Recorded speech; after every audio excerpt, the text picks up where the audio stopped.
Hi. Hi.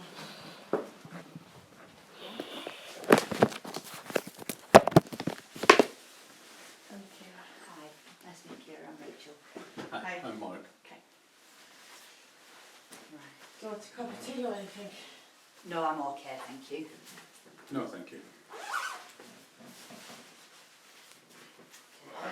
Can I get a drink myself with that? Of course you can, yeah.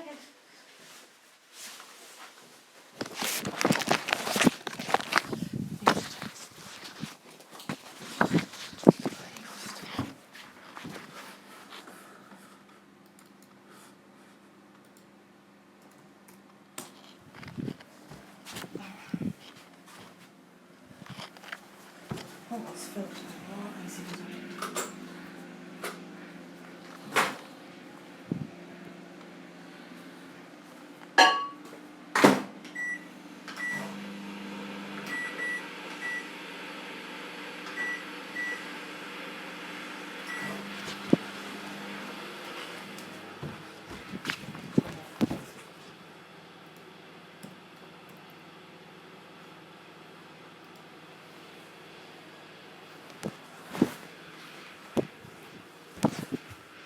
Are you having a drink for? Yeah.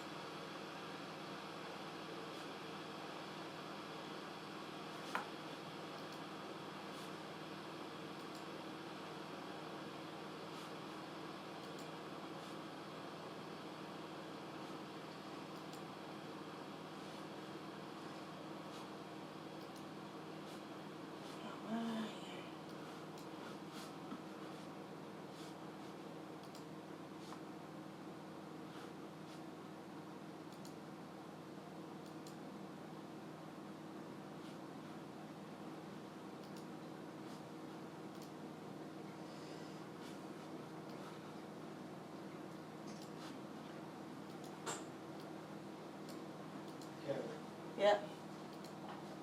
Well, coffee's in the microwave, is it? Sorry? Well, coffee's in the microwave. I don't want anything. All right.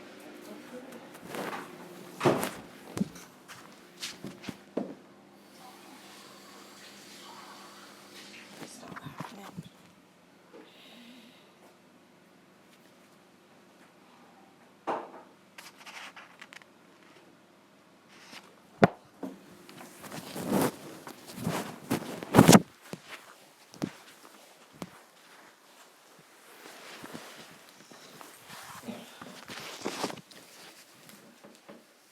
Hiya. Hi. Hi. Right, so did you want us to explain a little bit about how the customer care team have kind of appeared and what we, like to do today, or would you prefer to tell us first and that, whichever way? You can talk first and I'll talk because I know what I want to say and Yeah, I know what I want out of this meeting. Right, that's good. So yeah.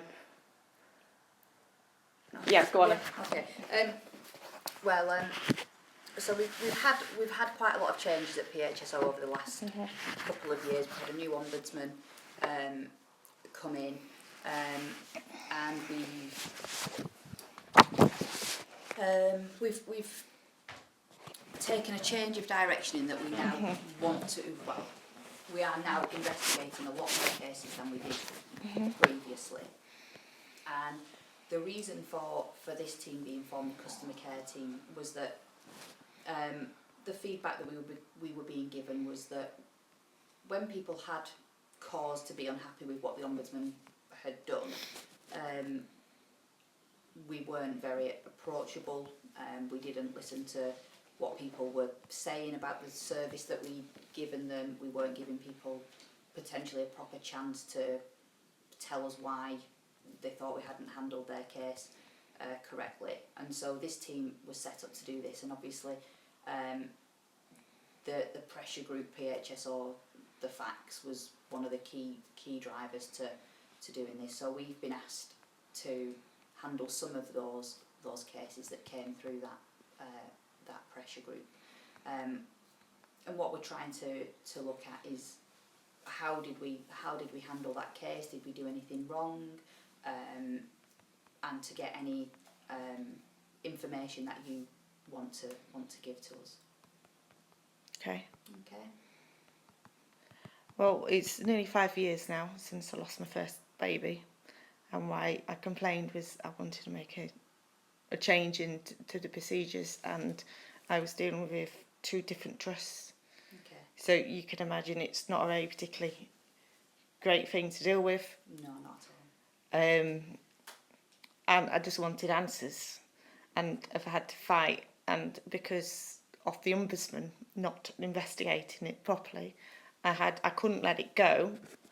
I actually got post-traumatic stress disorder, which was totally dismissed from any of the services at all. No one communicated anything to my doctors at all. And from the end of the Ombudsman, all I got was I felt basically you listened to the medical staff, you dismissed any complaint I put forward. Phil told me not to complain because he said it would be a total waste of time, and it has been. It's just been a total waste of time. And it's now cost me up to £5,000 in legal fees, which I've already told the trust I didn't want to have any conversation. I just wanted an investigation so it didn't happen to somebody else. But obviously now it's cost me financially, and still they're still fighting me, and I shouldn't have to be fighting my trust when I'm wanting to make something good come out of something horrible. And when I've looked at my file, I've printed all my copies off you again because you told me you couldn't investigate, but then you can't investigate it because you've not got my file or any documents in that file, so you can't learn. No, that's true, yeah.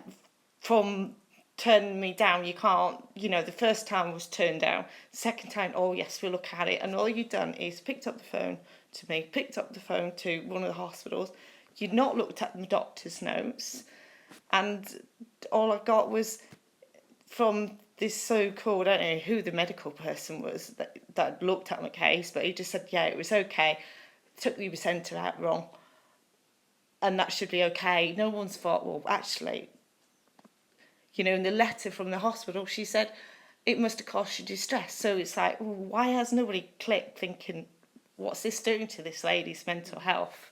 Because nobody's thought about it. Nobody's thought about, are you getting that support after that loss of the baby?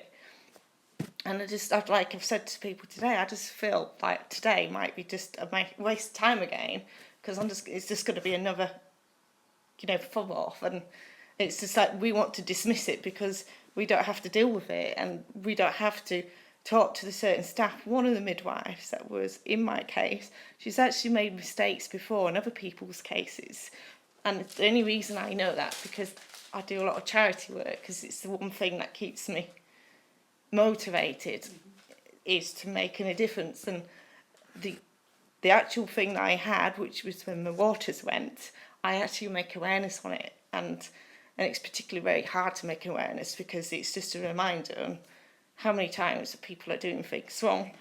I have got comments from other women because it's not just in this area, but in this area alone, I've had to help out 3 other ladies who come to me for information because the same hospital trust isn't giving the information to women. And it's this, if it wasn't for me, at least one of them babies wouldn't be here today. And I think it distresses me because it's like, well, if you had investigated my case, these avocations wouldn't have happened, and there would have been implements into it. And all I got was the hospital said, well, that wasn't originally your complaint, but when we asked the hospital to investigate, we expect an investigation. I shouldn't have to keep asking questions. You're expecting to look at the whole area, right? Not just the specific points that you make. And bearing in mind, I've just lost a baby. And even during the treatment, wasn't it? We were complaining because it was just literally, it was like 40 hours. It was like, and now I learned everything, which makes it a bit more confusing because because I know it all now, and I'm like, well, why didn't they tell me? Why didn't they do these tests for me? Yeah. Why didn't they have me in? And then when I looked at my doctor's notes, and this is another thing, that wasn't originally my complaint, but it shouldn't have to be if it's investigated. The hospital had carried out that investigation that they said that they did. They would have picked up things, they would have talked to my doctors, they would have talked to the other trusts. And I found out in 2010 I lost my first baby. In 2011 I gave birth to my second daughter.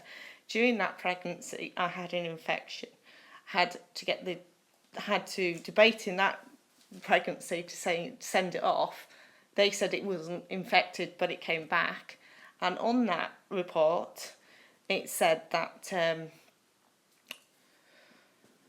that certain antibiotics would only treat that infection, and that's vital to what happened in my first pregnancy, because when I went to the doctor saying I had a urine, that I was unwell, and he says, oh, you got a UTI infection, he didn't send that sample off.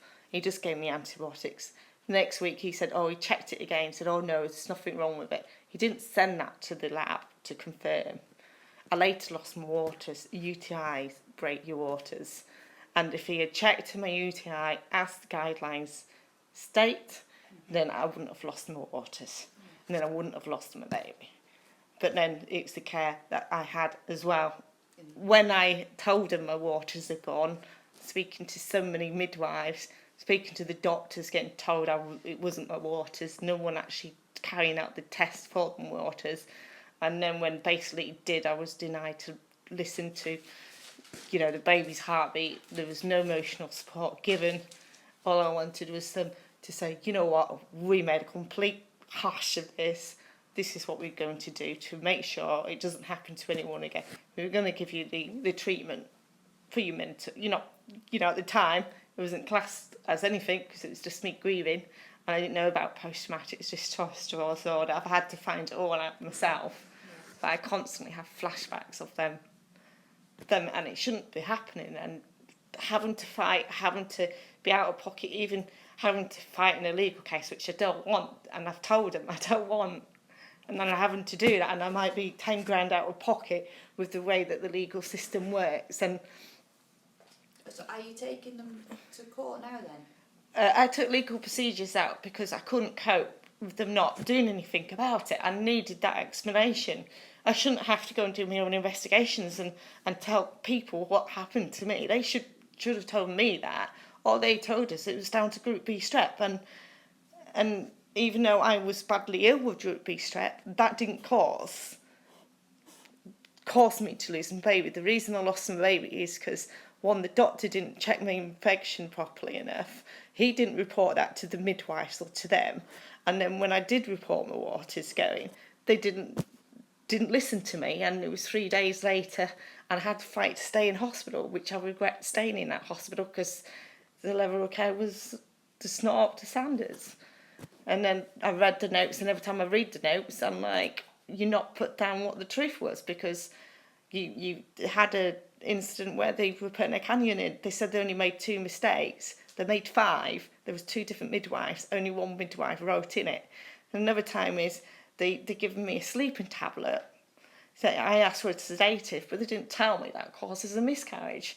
My waters are gone. Why would I want to take a sleeping tablet if I knew the risk? And then they said, well, they knew that my baby was going to die. They didn't tell us our baby was going to die, did they? No. So it was like, why should I have... This is why I keep fighting it, because it's like, somebody isn't telling the truth here. Yeah. And it keeps happening to other women, and it shouldn't have to be. Yeah.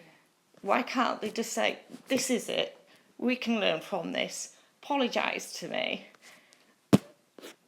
But it just seems that nobody wants to admit anything, and it's all, you think about it, you complain to the complaint system at the hospital, who are in the hospital, so, to me, it's all bodies together, we're not going to admit to anything, and then it's just constantly, and having to write letters, and then having to keep it on still. When I was dealing with the Ombudsman, I was actually pregnant again, I was very anxious, wasn't I? And I didn't particularly want to be going over old thing, and and at no point did the Ombudsman say, well, actually, I think it's worth us having a meeting. And it was this, and then it was like, he suggested having a meeting with the hospital, but then I was in a stage when I'm pregnant to be distressing myself talking about my firstborn when I'm worried about that baby. I didn't know I was going to be lucky enough to go to full term, but I had different treatment in that care, but I went to a different hospital. And I think kind of from, I think we have learned a lot in the way that we handle complaints now, and I can't say this 100%, but I am 95% sure now that if your case came to us now, we would investigate it.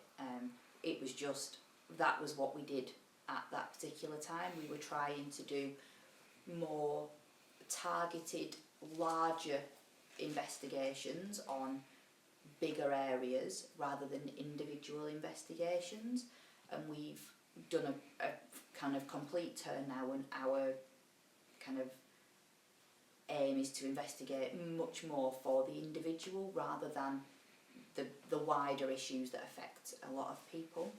Now, but the thing is, mine does affect larger thingies. But at that time, we wouldn't. You've obviously done a lot of work in this area, and you've discovered a lot in terms of how other people are being affected by this. But wrongly, we wouldn't have gone into that. You're right to say that we wouldn't have known at that time that other people were being affected like this, unless somebody else with a similar complaint had approached us around about that same time. But people don't want to complain because they don't do anything, because they hear my case and they think, well, what's the point? Because they see how distressed I get and how upset I get, and how it affects my whole life. I'm near enough lost my job now, haven't I? And it's all down to what happened that week in that hospital and the way that the complaint system is. And I shouldn't be in a legal case now. I don't want to be in a legal case. I've told so many people. I didn't even tell Phil till the last minute because I couldn't get out of it. But no one was wanting to investigate, and I thought if I had that pressure of investigation, and it just didn't seem that way. And then you're reading these letters and you're thinking, does nobody care? And is it all just about a financial gain somewhere that people don't want to say, well, we made mistakes because we might lose our jobs? And I didn't particularly, I've never had any intention of wanting someone to be sacked. I wanted them to be educated so then they can learn from it and then think, if there's another girl or another lady who comes on, her waters are gone, they wouldn't hesitate to bringing them in and checking them and to obviously tell doctors, don't just dip the test, send it away. Because basically what I found out regarding the dip tests is it's okay saying you've got an infection. You give them antibiotics to me. It's clear in my second pregnancy, on that slip, there was antibiotics that were resistant to me. So that has an ongoing thing, is because it gave me the wrong ones. And then obviously when I go into hospital and then I can be more resistant to that antibiotics. And then in my second pregnancy, I had loads of problems with antibiotics. And it just makes me wonder, the antibiotics that they gave me when it was all too late, they wouldn't have done any effect because of the antibiotics he's given me before. Yeah. But, why have I picking up all this and nobody else has? And I'm not medical. Yeah. I mean, we... obviously, this is a long, not a huge amount of time ago now, but obviously time has passed. Because of our retention policy, we don't have really anything now regarding your case. What I was hoping for is anything that you have to take away. Yeah, I've done that for you. Yeah, so I've copied everything from my notes to my doctor's notes that I have and that evidence I have in my second pregnancy because I just don't want to get someone saying, well, you're just talking, you know, we can't use that, but then it's evidence to show that, you know, if you're not testing women's UTIs, you're not picking up the right bug, you're not treating, we don't even know the antibiotics that we're given is working, and it's just proving that a dip test, in particular with me, and there's lots of people like me who have these bugs and they're not being picked up in tests, and it just extremely, I've always pushed for this because I just want something, I just want somebody to say, I'm sorry. So I'm sorry. We made a mistake. This is the implications we're going to have. In my second pregnancy, they messed up in my care again in my second pregnancy, and the reason I didn't push it any further is because the doctors turned around, apologised, and said they were going to fix it. In which he saying they have, so I'm hoping that they keep to the word. And I've recently just seen to see him, and he says, "Yes, we've changed our policies now." And it's like, well, why couldn't that have happened with this? Why have I had to totally investigate it? And it just upsets me so much. Yeah, well, that's understandable, you know. I can't. It's just, every time I talk about it, it's just, you know, I'm still talking about a baby from 5 years ago, and I should just be able to grieve for that baby, and I can't because I'm still trying to get answers now, and stop with the fear that I'm going to hit with a 10 grand bill for my legal fees because of the way the legal system works. And I didn't want to be there, but no one seems to be bothered that I'm in that, and they just brush it off saying it's tough, we can't do anything. And it's like, I can't believe that for 1 minute I've spoken to all these people, I've told people that it was nothing about money, and nobody seems to care. No one seems to want to improve the health services. And the whole point of having a complaint system, in my mind, is you look at it and you do something about it, because I won't keep complaining. I've got no reason to keep complaining because I don't have any benefits from this. The only benefit I want is that apology, and this is what we're going to do. Basically work to guidelines and educate staff.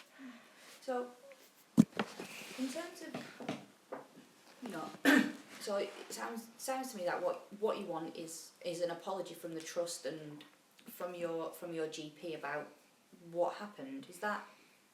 I'm not trying to minimise it, but that's what I'm wanting to apologise, and I want them to show me they're going to put implications into place so it doesn't happen to somebody again. Yeah. I want full treatment from a post-traumatic stress disorder, because 1 minute I'm getting told I've got post-traumatic stress disorder, and then my doctor's saying, well, he's not qualified. So I still not been referred to a psychologist. I've been going to counselling now for a year because mentally I just couldn't cope with things. And I just wanted to run away from it all. And I still want to run away from it all. And you can't. And I can't, and my life is on hold at the moment, and the only thing I do is I spend my life fundraising. I've set up a non-profit to make awareness of the condition I had, and all I want, you know, I spent a lot of time and effort on it, haven't I?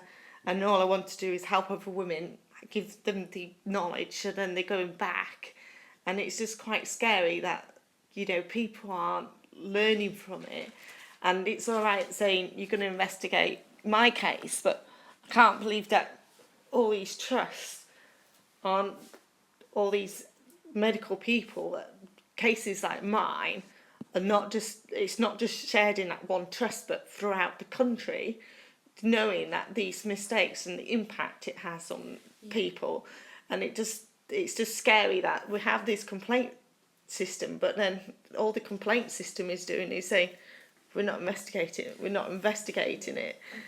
We have done actually quite a lot of work in the last year or two with the NMC, National Midwifery Council, about the care of pregnant women. You know, in particular, this came from a particular trust.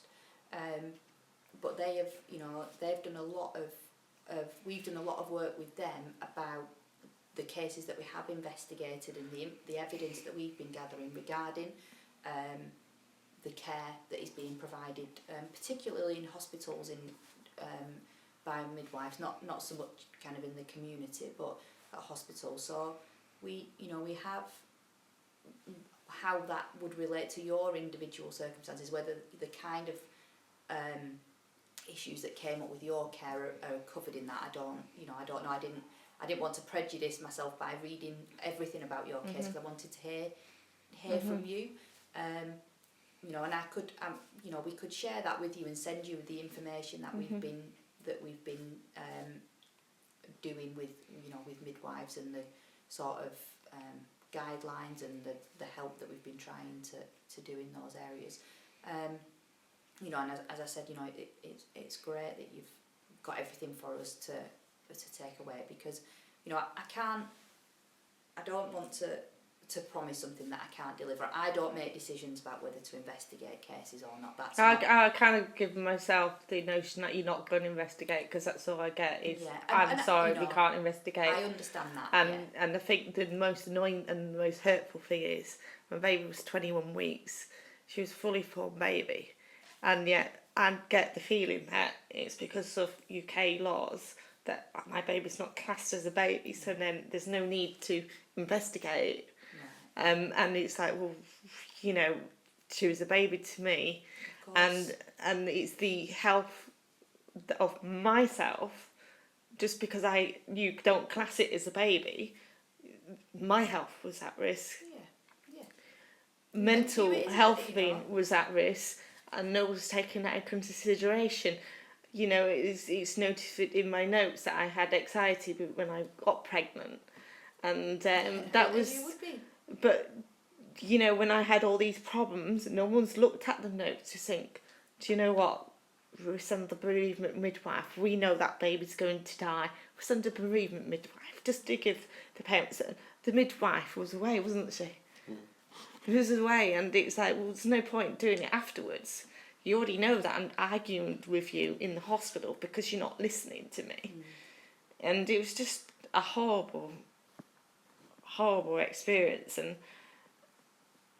I just don't know whether I've just wasted 5 years of my life trying to get some understanding why the people that I'd never had a problem with, going to the NHS. I've always had great faith in the NHS, and as soon as this has happened, and it's just been an eye opener really. And do I trust a doctor? I don't trust a doctor. I had to debate it all through my second pregnancy about certain things, and I shouldn't have to. No. I should have the faith that they know what they're doing, and because I know from my first incident that not all midwives know what they're talking about, not all doctors know what they're talking about, but it's just annoying when you got this complaint system and all you keep getting saying, we're not going to investigate, and then we're going to send you a letter to say it was all okay, even though we noticed that there was some mistakes. And then I get a letter saying it must have caused you distress. You don't send a letter saying we did this and it must have caused you distress. It's not the kind of letter you would write to somebody. No, I've not just lost, I've not just had a broken leg and it's healed again. I've lost a baby. It was part of me for 5 months. And I'm just scared that, these powers of be, they're not going to listen, and they're just going to see on a piece of paper, it's not a baby. Doesn't matter about the mother's health. Doesn't matter. And I will be honest and say that no, I don't think that would have played into our consideration at all. I don't know the contact that you had with the person who considered your case, but coming and speaking to you and hearing your story and how obviously it would have affected you. It's hard to convey that if you don't meet the person or spend a lot of time talking with them over the telephone. But even the telephone, it's just not. No, it's just there is like video conferences now, isn't there? You can talk to people on the thing. Yeah. On the telephone, you can't, and you know, I was pregnant at the time. Yeah, no. I didn't want to dig up so many things. So No. how I talk to someone on the phone is always a bit difficult. Yeah, and I think, and that's what I'm saying. Like, I know, like, well, I don't know, but I am pretty sure that that wouldn't have crossed the case officer's mind to say, well, what, you know, what's happening in this person's life at the moment, you know, what do I need to do something differently to help this person? You know, I can't, as I said, I can't promise that we will investigate, but, you know, I can see that there could be potentially something that we could look at. If it's obviously still ongoing with the trust, you know, you're obviously still in contact with them. I'm not personally, because I'm not, you know, I couldn't. It's all through solicitors because I can't. No, it's you know, it's. But it's just I shouldn't be in this situation, No. and you know, I'm just fed up with it all, and I'm just, you know, so many times I just want to walk away from it all, but I can't, and then it has an effect on, you know, God knows why Phil's still with me, because it's been tough, hasn't it? And he's just like, he feels like, sees my daughter and he says you should be concentrating on Siobhan, and it's difficult because it's in me, it's still there, and I shouldn't have had to looking in at things. And then, you know, my doctor got quite, you know, I felt like he got a bit agitated with me last week when I was talking to him, when I was saying to him, you know, why didn't someone dip my thing? And then I keep getting told because it's not part of how you've written things or how you explain things on paper, and it's just like, really, you know, to say that I've sent you some details, it wasn't investigated because you didn't get the details from the doctors. You didn't. It was kind of dismissed. Yet everything was all connected. The doctors to the eye clinic, the way I went, where at 18 weeks they didn't look at the baby, didn't even tell me that I needed to go and get checked up by them. It was just all dismissed, and it's just all of it. And I just think I just wish I had educated myself, and I blame myself. You know, I can't even forgive myself. But then it shouldn't have been me. No, you're right. No. I should have been looked after. I shouldn't have to say, you know, the doctor said to me last week, he says it's all but ifs, but it's a but if in my legal thing, because they just see it as a miscarriage. And it wasn't just about miscarriage. All these things, and you have to keep pointing it out, and it's like, I shouldn't have to keep pointing it out to get or make a difference. Yeah. You know, what do I have to do to say to somebody, you've made a mistake? Why is it so hard for them to say, I've made a mistake? Yeah, no, I mean, what do you have to do to get an investigation into your case? It just seems, you know, how... And I think that's, you know, and I know this is it will not be a comfort to you now, but, you know, if that case, if your case came to us today, you know, we would investigate it. We would give it the term an investigation, and that's why, you know, I need to take it away, pass it to the people who make the decisions around, you know, whether to investigate cases and to have another look at this. You know, we have with other cases that have been presented to us, we have made the decision to investigate them. We might be limited now, obviously, because of the time that has passed. You know, because obviously it is very, you know, it's, you still know all about this case. That obviously we have to speak to we would potentially have to speak to the other people involved. You know, I don't know what the NHS retention policy is on its notes and the information that it's still got. So there might be some things that may limit. They have got all the notes because I've got them. Yeah, so it's not that they dismissed it all. It's just, I just find it's just excuses after excuses, and it's just like, I think it upsets me every time I hear about another case. Yeah. It's like, you know, I basically failed into getting my case heard, and I just had to keep, You know, even when they said they did an investigation, I mean,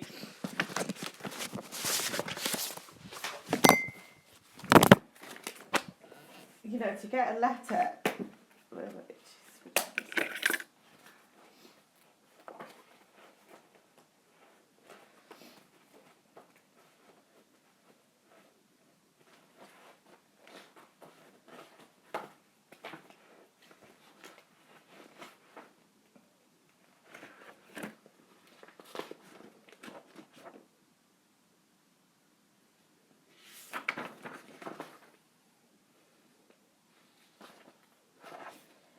and say from the hospital after you contacted them, please accept my sincere apologies for any discomfort that you experienced during the delivery of your placenta. While I recognise this was not raising your initial complaint to the trust, it is acknowledged that this must have been distressing for you. And then she closed that off. I wrote to them after that saying I was still unhappy, and they ignored me. And then I wrote to you guys again, and it was it's just like nobody wanted to listen to me, and it was just.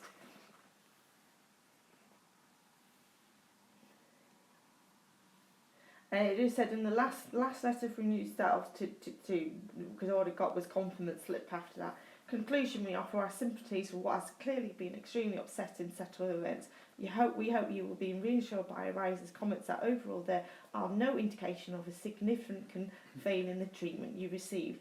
His view was that unfortunately there did not appear to have anything the trust could have done which would have prevented this sad outcome. So you're telling me that the doctor who, if you investigated it properly, you would have asked for my doctor's notes, that my doctor's notes should have sent that UTI sample off. If he sent that UTI to me, he would have noticed what antibiotics would have been okay for that infection. And we sent them off a week after, which it does state in the NICE guidelines. Then he would have noted that the infection wouldn't have cleared. And because he didn't communicate that to the actual hospitals, and then I get here, there'd be no significant failing, that there's like clear letters in there saying that knew my baby was going to die from the hospital. Why didn't they tell me? Why didn't they have a bereavement or a counsellor there when, you know, if you were going to have an abortion, they'd give you counselling. Yeah. They would tell you about how to give birth. I didn't know anything about placenta. And bringing it out, that's, you know, they discouraged me from holding my baby, which I've never forgiven myself for. They asked me if I wanted to hold that baby. I didn't hold that baby until afterwards, and I've never forgiven myself not holding that baby straight away. And then it was left in a cold cupboard, and I had to keep asking from a cold cupboard. I had to take my own pictures that night because they didn't come quick enough with the pictures. I was shaking holding that baby. I was literally shaking. You didn't even feel like you could hold her. And to my mind, it was made out because she wasn't the baby. She was under 24 weeks. If she was under 24 weeks, nothing, they could have prevented me from going into labour. They gave me a tablet that caused miscarriages. It wasn't written in my notes to you, but this is all the investigations I've done in the last 5 years, and I just like, this is why I get angrier. And every time I look at my notes, I just want to burn them because they're pointless. I mean, last year when I was helping another lady, she was in a different trust, but I was quite impressed with the notes because it had her symptoms in the notes. There's no information in the notes, and then there's conversations that I don't even recall. And then there's conversations I do recall, and they're not even written in them. Like on the very morning I lost the baby, a consultant came in saying, I'm going to give you a cervical stitch. And then I get a letter from you saying there was no significant failings because basically my baby wasn't going to make it. So that's what they classed it on. They're not classed it on what it's affected me and my emotional state. No one's questioned she's had anxiety. Something like this could trigger a mental health, which it has. Yeah. But no one's done anything about it, and then they're just saying, oh, you're just a grieving mum. It's more than a grieving mum. I've got post-traumatic stress. having nightmares about what happened to you 5 years ago isn't. And I think that's, you know, But I did put post-traumatic stress disorder, or I did say about my well-being, but I didn't, but I shouldn't have to, because somebody should look at that file and not just think it's not just about someone dying, no. it's the whole picture of it. And I think that's, you know, that's what our kind of sort of the work that we're doing to change the way that we interact with people who have to use our service is, you know, to do more of this, you know, to come and talk to people, but obviously much earlier in the process. You know, it strikes me that we should have been having much more detailed conversations with you about, you know, this complaint, you know, what was happening in your own life at that moment that might have made us want to do something different. You know, I can completely understand why you're in the middle of another pregnancy. Why would you want to be talking about, you know, such an upsetting time for you? Because that's, you know, that, well, you know, to me, I wouldn't have wanted to have done that. So I can well imagine why, you know, we should have been thinking, right, well, what's going to be best for this lady in terms of the complaint that she's brought to us and where she is now, you know, and should we have, you know, waited a little bit, and so we could have talked to you, you know, when you were kind of, you know, had your baby, and, you know, you knew things were okay. So I think that's, you know, this is the sort of thing that we need to build into the way that we work, that we don't just follow, this is our process, and at this point we do this, and at this point we do this, because that's not how people are, is it? You know, that's not how people live their lives. You know, we should tailor our service to make sure that it fits the people who need to use it, because that's what we're here to do. You know, we're here to look at people's complaints and where we can get improvements and apologies and all the things that you've mentioned. And not to class the cases and close them because they see in paper it looks like my baby could have died, but then there's all the answers that I've just told you about, and I need them answers, and why, you know, but it's then I get told it's all but ifs, but it will be but ifs, because you don't know whether if you did treat me. It's like when your waters go, that woman should be brought in straight away to hospital. She should be kept in for 48 hours. She should have had a Nitizen test, a scan and everything. That would have confirmed it straight away on the Monday when I first initially complained about my waters going. And they didn't say that. Yeah. They didn't say, and it's like, why can't you just listen? Surely if I keep complaining, somebody just needs to stop and say why she keeps complaining. Yeah, there's obviously something that is not being answered that is still, you know, still needs to be addressed. You know, we will. So I would prefer the hospital rather than fighting me in the court is to like say, well, you know, it's like everyone says, oh, it's not possible to retract legal procedures, but it is quite possible, but they won't do that. They won't do that. Are they taking them against you? I've took them against them. Yeah. I told them last year, I don't want any money off you. I want an investigation. That's all I want. I had to employ someone in the end to take over the legal side of things because I couldn't cope with it all. And what has their response been? At the moment, waiting for a medical expert to come back on a report, and they said as soon as that medical expert report's done, we're having a meeting. But it's all down to cost and having to pay out the costs. They're paying for the medical expert, but it really shouldn't have come to this. Yeah. If it shouldn't be a year later that I'm still having to do that, and there's nobody. It's like nobody with common sense. And then you read the emails from one woman in, and they've not even got that power to do anything about it. No one said, "Well, how much is this case worth?" Put a case in for up to 5,000. I spent 5,000. The trust had probably spent 5,000. If they just asked me last year, I didn't spend 5,000 last year. I was at zero cost because I was doing it myself. So who have you got a solicitor acting on? I've got a barrister. Barrister. Okay. I don't have any insurance, so I'm paying it all out of my own income. Yeah. Okay. Because we will obviously need to look into what's going on there, because there are limitations in terms of court action. There are specific things that then limit what the Ombudsman can do. So that's what frustrates me even more, because you've put me in this place. Yeah, The Ombudsman, the health authority, put me in this health because I'm pushing for answers to safeguard someone else and doing it. If we were able to investigate, would the legal action then stop, or?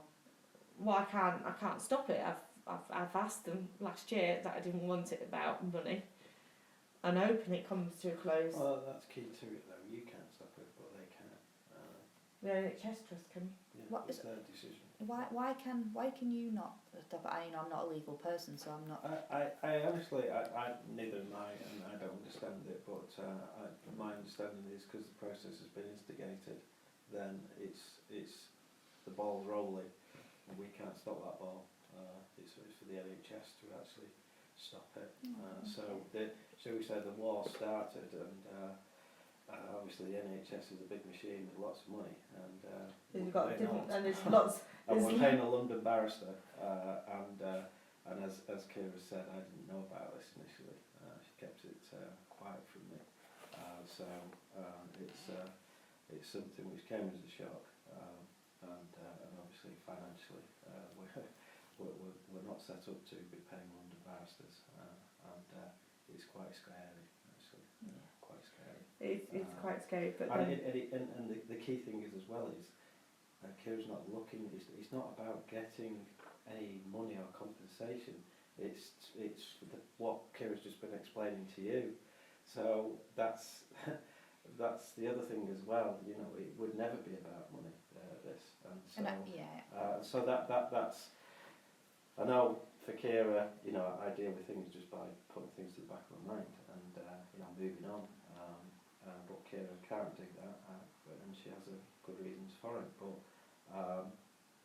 it's frustrating that we can't do anything, and this is where it's come to now, where we're paying out lots of money, and it's quite insensitive of the NHS to kind of deal with it such as this, and all we're asking for is an investigation into matters. So it's this amount of time later since the event, and it's and Kira's life is on hold, and nearly 5 years later it's it's something fundamentally wrong somewhere. And we just don't seem to be getting the answers. I think gathering from what I'm hearing here is, I'm not sure, no offence, but I don't know whether you sat here and you probably do know the answer, but you don't want to give the bad news to Kira that you're not investigating. No, no, because but I don't know what the process is for you. You know, if you're going back to somebody who makes that decision, should that person who makes that decision be here? And how does it work? and that might happen. I mean, yeah. So I'm, I deal with sort of the front end, if you like, of the Ombudsman, and now the sort of the end, if you like. And I've never worked in investigations. I've never done an investigation. Yeah. That's not what my bit is. I'm here because of the customer care team and the work that we've been doing with people who are not a part of the pressure group. And no, I will be honest and say I do not know whether we will investigate this case or not, because I haven't seen what is in that. If you didn't have those documents, I would probably have to say no, we won't investigate, because we haven't got anything left. Right. So we don't have anything to review what we did last time. All we have is the decision letter. Okay, we don't have, our retention policy is 2 years, and after that we destroy Yes, information. a part of that process of you taking these notes away, and I don't know what kind of time frame you put on that either. Is that something we should be able to tell us? Well, you know, our usual service standards are that we would aim to tell somebody whether we will investigate their case or not within 20 working days. Right. However, I am going to say that all these cases are very different. You know, we have already in the past considered whether to investigate this complaint or not. And if we are to change our minds and to now go and investigate, we are obviously going to have to tell the trust why that is. We're going to have to look at what information they have. We're going to have to, I don't know what impact this legal action might have on our decision. Well, I was going to ask that. Presumably that would be part of the the decision as well, is that you'd be speaking to the NHS and that must be brought to the surface that there's a legal case. I'm not sure how that legal case is classified as such, in the NHS and what bearing that has on an investigation. Because I suppose really, when you look at it, it shouldn't have any bearing on an investigation with regards to something going wrong, and that being identified and a solution found for it, so it doesn't happen again. So a legal case shouldn't affect that in my mind. But I would say that it should be the Ombudsman speaking to the NHS and trying to resolve this, because that's Kira's aim, and she keeps telling them that she's not after any money, and that's the impression that I get from the NHS, is they think we are, and that's why this legal monster is flipping, raging still, and it shouldn't be, Well, I mean, you've articulated to me and to Mark perfectly clearly what your outcomes are in bringing this complaint. I know just from this brief conversation why you are pursuing this, and I can understand why you are pursuing it. I'm not I'm not under any illusion as to why this is, you still need your answers. And I wouldn't, if we were never going to investigate this case, regardless of what you said, we wouldn't be here. Yeah. Because why would we come and take all this information away and already know that we weren't going to investigate? Well, and maybe you can't believe me because of things that have happened, but that's not the sort of person I am. That's not what I would want to do. So pessimistic, and I, the way things go. But I do know people lend a sympathetic ear, and that's not a bad thing. But probably and Kira, it helps her, and kind of mends the scales a bit more. But I'm just trying to cut through and just get the answers for Kira. I suppose what I will say is that, as I said, if this case came to us now, I would be amazed if we wouldn't have investigated it. Okay, so we can look at the information as we have done with other people who've come to us and say, well, let's look at where the gaps are. Let's look at in the decision letter that we provided originally, is what is missing from there. What would an investigation have given other than this, in terms of the outcomes that you were wanting to achieve by bringing the complaint to us? Yeah. So we have to look at that. Is there anything extra that our decision letter could do? And are there reasons to investigate?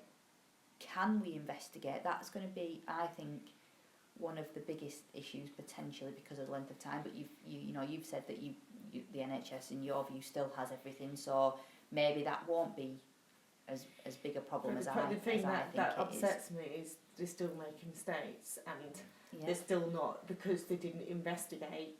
They didn't have any policies in place to say, do you actually, she's brought some pretty factual things up, it's not just about the communication, but it's actually, you know, we've got guidelines. We pay a fortune for, you know, guidelines to be implemented. And I know that there's guidelines, but the guidelines aren't they? So I'd be surprised, I suppose, with regards to staff turnover. Then obviously that's something which, you know, could, and obviously is a problem. You know, if people have moved on. But with regards to records, I've no idea how long they keep the records. But I know that with regards to when I deal with my accountant and the inland revenue, I've got 7 years. You know, Yeah. and so.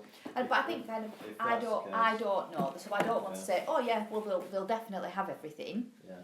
Because I don't know that, so it'd be silly for me to say that to you, because if it turns around that they have got rid of something for whatever reason, that might hinder our decision. Well, I don't know. I suppose the other question as well is obviously you've got to go away and see whether the case is investigated. But you know, say the answer's no. But does that kind of stop you from talking to the NHS and trying to unravel what's going on with this legal matter which is going on, or do you just, you know, keep your distance on, I think on that? You know, we're obviously going to have to, in the course of making our decision, find out, because I can understand what you're saying is how, you know, why should that make a difference? And yeah, as a kind of member of the public, yes, why should it make a difference? All I can say is the Act of Parliament that set up our office has a paragraph in it that says if somebody's taking legal action, then the Ombudsman is not allowed to get involved. Right. Okay. Now, obviously, there are lots in of the legal case. Yeah. not in the issues that are surrounding. Right. So we need to be clear, what is this legal case about? Right. Because if this legal case is about exactly those issues that we could potentially want to investigate, we might not be able to because of the legal case already ongoing. And I don't know whether we can ask the NHS to stop and say, actually, we would rather do this, whether that's their decision, whether they can say, well, thanks very much, Ombudsman, but no, we're going to carry on with this. I just don't know. Right. Do you know, that's... But if the whole idea of the health ombudsman is to protect patients, patients' care, it shouldn't, like Phil said before, it should be irrelevant. It should be. But obviously you put me here. No one listened to me. I had to find something to find peace. It kind of. And it's just what that kind of indicates to me, and nothing personal, but it's like Kira says in the hospital where, you know, we started asking questions and people have closed ranks, and that is what I think that is as well. That's closing ranks. So the reason it is there is to stop people doing two things at once. So you can't come to the Ombudsman and go down the legal route at the same time. You have to choose what it is that you want to do. The Ombudsman is constrained so that if you go to court and you get a remedy or they make a decision on your case, the Ombudsman then isn't allowed to look at the case. So obviously that isn't affected with you. I can see that, and I suppose it's difficult to kind of draw the line, but I can see that if somebody was and I don't know how they do it, but if they were indicating that they were looking for some financial compensation. Exactly. But in Kira's case, you keep saying it, but hand on heart, I can't say that there's a legal document for our barrister saying Kira is not after any compensation. But I know you said it, and I think you've said it in letters as well. And I think that's what we need, because that is an unusual circumstance. You know, I don't know really in all my time of dealing with complaints anybody who's gone to court because of there isn't some kind of financial element, because that's not what usually courts do. Do you know, like usually I would say it happens the other way around. People go to the Ombudsman considers the complaint, comes to some findings that substantiate the person's view, and then they go to court with that, and they say, well, the Ombudsman's upheld my complaint, give me some money now, Yeah. court. Because I've not been well, so I've not thought about the things, because all I wanted was answers, and the way I felt was And that's what, everyone closed ranks on me. Yeah. Everyone said no. yeah, Everyone that's said what you Kira's haven't, done. And that's what, how I didn't know about it. because I didn't want to tell him because she's run out of options, and then she's seen this option of thinking that it will get answers, Yeah, and not thought about it properly, and realise what she's getting herself in for. and that's why. and that is the only person that's managed to get where I am today is having to pay that barrister, because he's got the trust to agree for an out of court meeting. Right, And okay. it's like, why should I have to pay for somebody to start standing up for me? Yeah. I think everybody's, You with see, the legal everyone's- case, everybody's retreated to the trenches now, and there's no kind of And I think, mediation there. yeah, and I think obviously, you know, I don't know how you'd feel about this. Obviously, we wouldn't want your barrister to charge you for talking to us, but you know, it might be that we do need to talk to I'm presuming it's a him, but it might be a lady. Yeah, about well, where, it's You kind know, of, and you we're know, going to need to talk to the if it's NHS about it, because some good to my comes out of mind, it, then yeah. you know, this is obviously we haven't known anything about your case until we've come to speak to you today. Yeah. So that's a bit of a curveball for us, because that might have some impact on our decision, and you know, I will take everything away, and I will ask people to look at this, and I will talk to them about what you have said, because you know, I will be able to tell people at my office the benefits of us doing an investigation.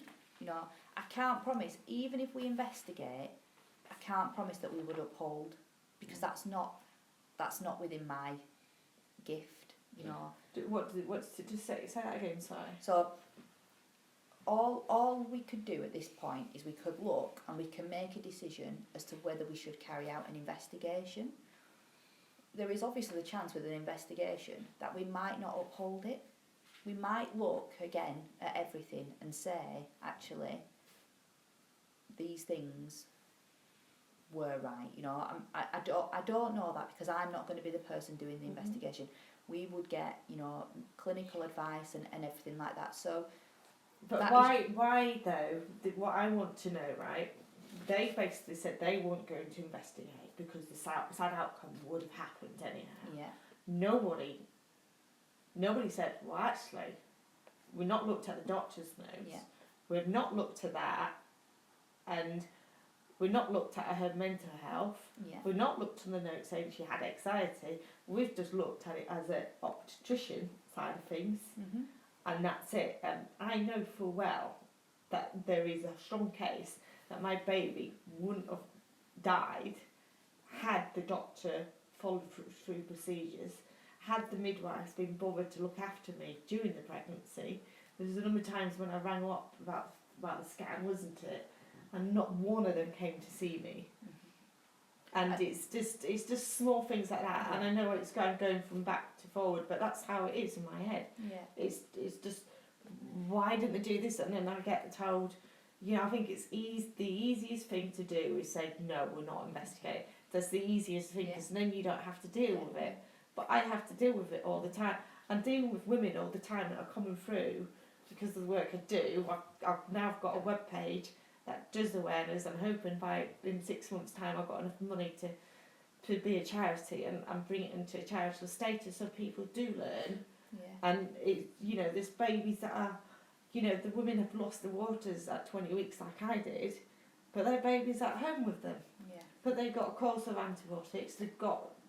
It was done on the same day that they had a scan. They got told things, and all I wanted was for them to say, you know what, we should have done this, and we will be doing this in the future. And it's still not happening because women are coming to me for information.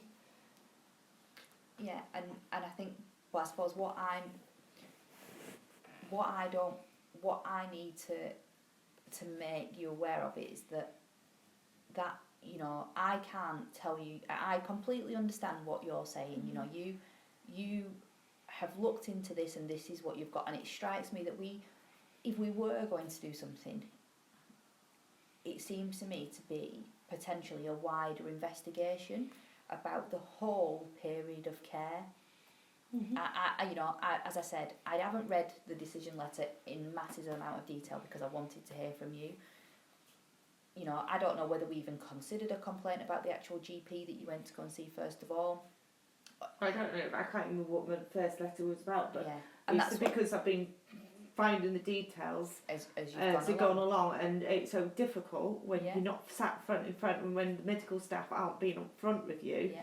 You know, the whole, you know, I would like to think that, you know, it would really be brilliant if in future that when doctors are talking about things, when things have gone wrong, is to be honest with them. You know, it's not everyone wants to get a financial gain. No, and I think, You know, and a financial gain is not going to do anything to me. no. It might help me set my charity up, but it's not going to do anything for me because I've got 5 years of lies Yeah. in front of me, because everyone's just built a wall up saying, well, we're not going to say this, and we're only going to confess it when somebody finds out. And you got to question, why would a doctor sit down when you're doing a post-mortem, discussing whether you're going to have a post-mortem, why would she say you can't sue us? You know, There's something fundamental wrong with that. She didn't write that in my notes, obviously. No. And it's a number of conversations like that. They chose to put conversations into that. And one of the things I like is them to put everything in, every single conversation they have, and have a part where the patient's actually saying things as well. Because what is the point if in so many years I'm still fighting it? And you should just be honest and say, well, actually, you know, they just blamed it on Group B strep. We were led to think it was Group B strep that killed our baby, didn't we? And even though we had an infection of Group B strep, that wasn't the reason that the baby died. The reason the baby died was my waters broke. The reason my waters broke was because of an infection. Why didn't the doctors tell me that? Why didn't they pick up the infection? And then all I get is it's but ifs, but it is a but if, because I know full well if you followed protocol, and there's a point we have these guidelines for UTIs. There's the whole idea why we've got guidelines for our OOCG guidelines on when your waters break. But I think I don't want to kind of give you the impression that if we investigate, that leads to an upheld complaint, because it doesn't. You know, we can do an investigation and the outcome could potentially be one that you might not like. You know, that's obviously a consideration that you need to make, because you know, I can go away and I can look at this and I can say, well, if this came to us now, we would investigate. Therefore, we've got everything that we would have had in 2010. Let's see if we can do it. Let's speak to the trust, see where the legal action is. If we can do an investigation, we should do an investigation. It may need to be narrower maybe than we would have liked, or we might be able to do a wider one now, depending on what there is there. But that doesn't necessarily mean that we will say, yes, everything that you have said and the outcomes that you think is what we will say. Do you know, that's and that's I'm not preparing you for bad news. I think I've already prepared myself for bad news, because I just think I find it difficult that we got an ombudsman, but really it's all under the same government of people, and you're all like talking to the NHS because you've got to talk to them anyhow. You've got to build them relationships up. I just find that hard to come across, because it's like, I think key to it though is that is this. I know I keep referring to it, but it scares me to death. There's this legal process. If there was an investigation, and you're right, it may not give clear closure, but at least there is an investigation, and that's exactly what this legal matter is trained to do. So if that can happen, and the NHS So don't play it's- daft buggers, and they say this legal case has got to roll on to a conclusion, and that you're investigating, then that's a good thing, because the legal, there's financial matters which are worrying, but it's something which could be closed off, you know, and or whether the Ombudsman just, you know, can speak to the NHS and there's some kind of joint investigation there where we're not talking about legal matters, it's an investigation. And I have to say, you know, I don't know the answer to that, Yeah. because and if I'd have known this was happening, I would have gone and spoken to our legal people before I came, Right. and I would have said, this seems to be the situation in a nutshell.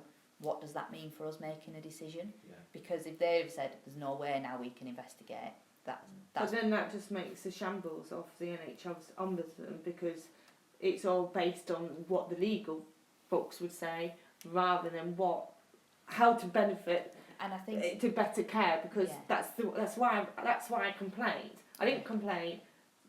I wanted answers. I wanted closure. That's why I complained, and I wanted to make sure it didn't happen to somebody else. That when they ring up, yeah. you know, you are the patients. The reason that these doctors have jobs is because they have patients. But you know, why would I trust them again? Why would I walk back into that hospital again? I don't even trust my doctor, and I have to keep questioning him, which is rubbish, because And I think that with regards to the legal bit, that has obviously occurred because, well, not obviously occurred, that has come about because of what else has happened in the case. And I can well imagine that you would, if we had investigated, regardless of what the outcome had been, and you know, you can't tell me that if you hadn't have upheld it, we still would have been okay. You know, we wouldn't have been pursuing it, because you might still have chosen to pursue it. You can't you tell mean us what withheld means you're not going to. not uphold. So we, at the end of an investigation, we say yes, we uphold your complaint, and this is what we're going to do, or ask the NHS to do, or we don't uphold your complaint. You will still get an explanation, and you know, we would still cover absolutely everything, but we might say actually we're not going to say that anything went wrong here.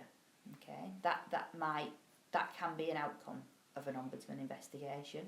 We can look at everything, and we could say we can't possibly say whether this would have happened, even if this wouldn't have happened, even if all these steps had been taken. You know, I don't know that. I'm not the person who's going to be investigating it. I'm not the clinical advisor. But that could, you know, that is. You see, I'd love to know, you know, who the clinical advisor was in this, and why couldn't I speak to the clinical advisor? Because, you know, you know what I mean. It's like you're talking. There's a clinical thing that's just reliant on pieces of paper, and not to the actual thing of it. And I think that's what I felt really uncomfortable with, was because you're talking about someone who, no disrespect, doesn't have. He wasn't there, and he doesn't know anything about the medical facts. And when I know, you know, myself, I had to educate myself into it. And it's like, you're talking to somebody who's investigating a case who isn't actually medically trained. No, the into person's looking not into. medically trained, but we would take advice from But that's what I the mean. relevant specialist. But then they wouldn't know the questions to ask, because they've not been investigated for 5 years. I have. And so they wouldn't know to say what the clinical thing said this to them. They wouldn't debate it with them. They would just listen to them, and you taking it from that viewpoint.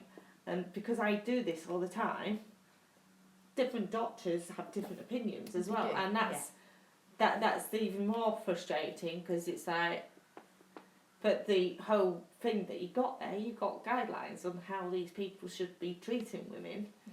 And it's just a waste of time, because no one's done it, and I just feel I kind of built myself up that I'm going to get a rejection, and that I'm still not going to be any further, and it's just like, you know, I'm stuck in this legal thing, and I'm always going to be very angry with the whole system, and I'm never going to put a complaint in again, because what is the point if nothing gets improved. You know, we are happy to take this away, but you, in some ways, you need to make a decision about whether you want us to consider investigating it, Mm-hmm. because, you know, I can put forward that, you know, having spoken to you, as long as we have everything that we need, I can see the benefits to us doing an investigation, even taking away the legal aspect. But if the outcome of our investigation was to say that actually nothing went wrong here, how is that going to make you feel? I think Kira's already made that decision that there's no use coming this far and actually coming to this point now and being told that is on the table, and then they're kind of thinking that, well, maybe I don't want to hear some bad news anyway. I think she's already made that decision, that she's prepared for that, but she wants that process to go through. So. Okay. I would find it incredible if someone turned around to sort of intelligence to say that nothing else could have been done. Yeah, and with the I knowledge, don't know. with I'm the just knowledge, trying to. With the knowledge I have, because all they've done is done whether the baby was going to survive or not, and the way that they told the trust to deal with it. I don't see, that's not acceptable to write me a letter, not to notify my doctor, knowing that they've made the mistakes. I think probably if it was nearer the time, not much time passed, I could understand and appreciate what you're saying. But I think Kira's had that many knockbacks now that I won't say she's toughened up to it, far from it. But shall we say, time has healed it slightly, so she's able to cope with some further knockbacks. And I suppose that's, it would be easy for me to sit here and say, oh yeah, don't worry, we'll investigate it and we'll uphold it and you'll get everything that you want. Yeah. But if that doesn't happen, Yeah. then what you'd think even less of our organisation, wouldn't you? If that's possible, Yeah. So I just want to make sure that you know both ends of the spectrum, if you like. That we could investigate it, we could uphold it, we could get the trust to do. So the complication in my case is because there's two trusts. Yeah. And this is why I went to the Ombudsman, because I just got fed up with it. Mm-hmm. I got fed up with dealing with two different complaint systems, which was just a nightmare because I live where we live. There's two different trusts that deal it, and all I got was, it's not them, it's them. It's them and them. So you to even think straight, which it was particularly difficult, you just kept getting, Can we just, it's them, I just wanted to show. But, just going back to, obviously you've got to go away now, you talk about it was 20 working days, but that doesn't apply to this. Yeah, well, I don't know. I would say that we're probably going to have, if we have to speak to the trust regarding what's going on with this legal action. Yeah, so you could be coming back even sooner and saying because of this legal action. I suppose it depends how quickly we can speak to them, what they say to us, and what our response can be to that. There is, rightly or wrongly, there is an absolute bar if legal action is being taken. Right.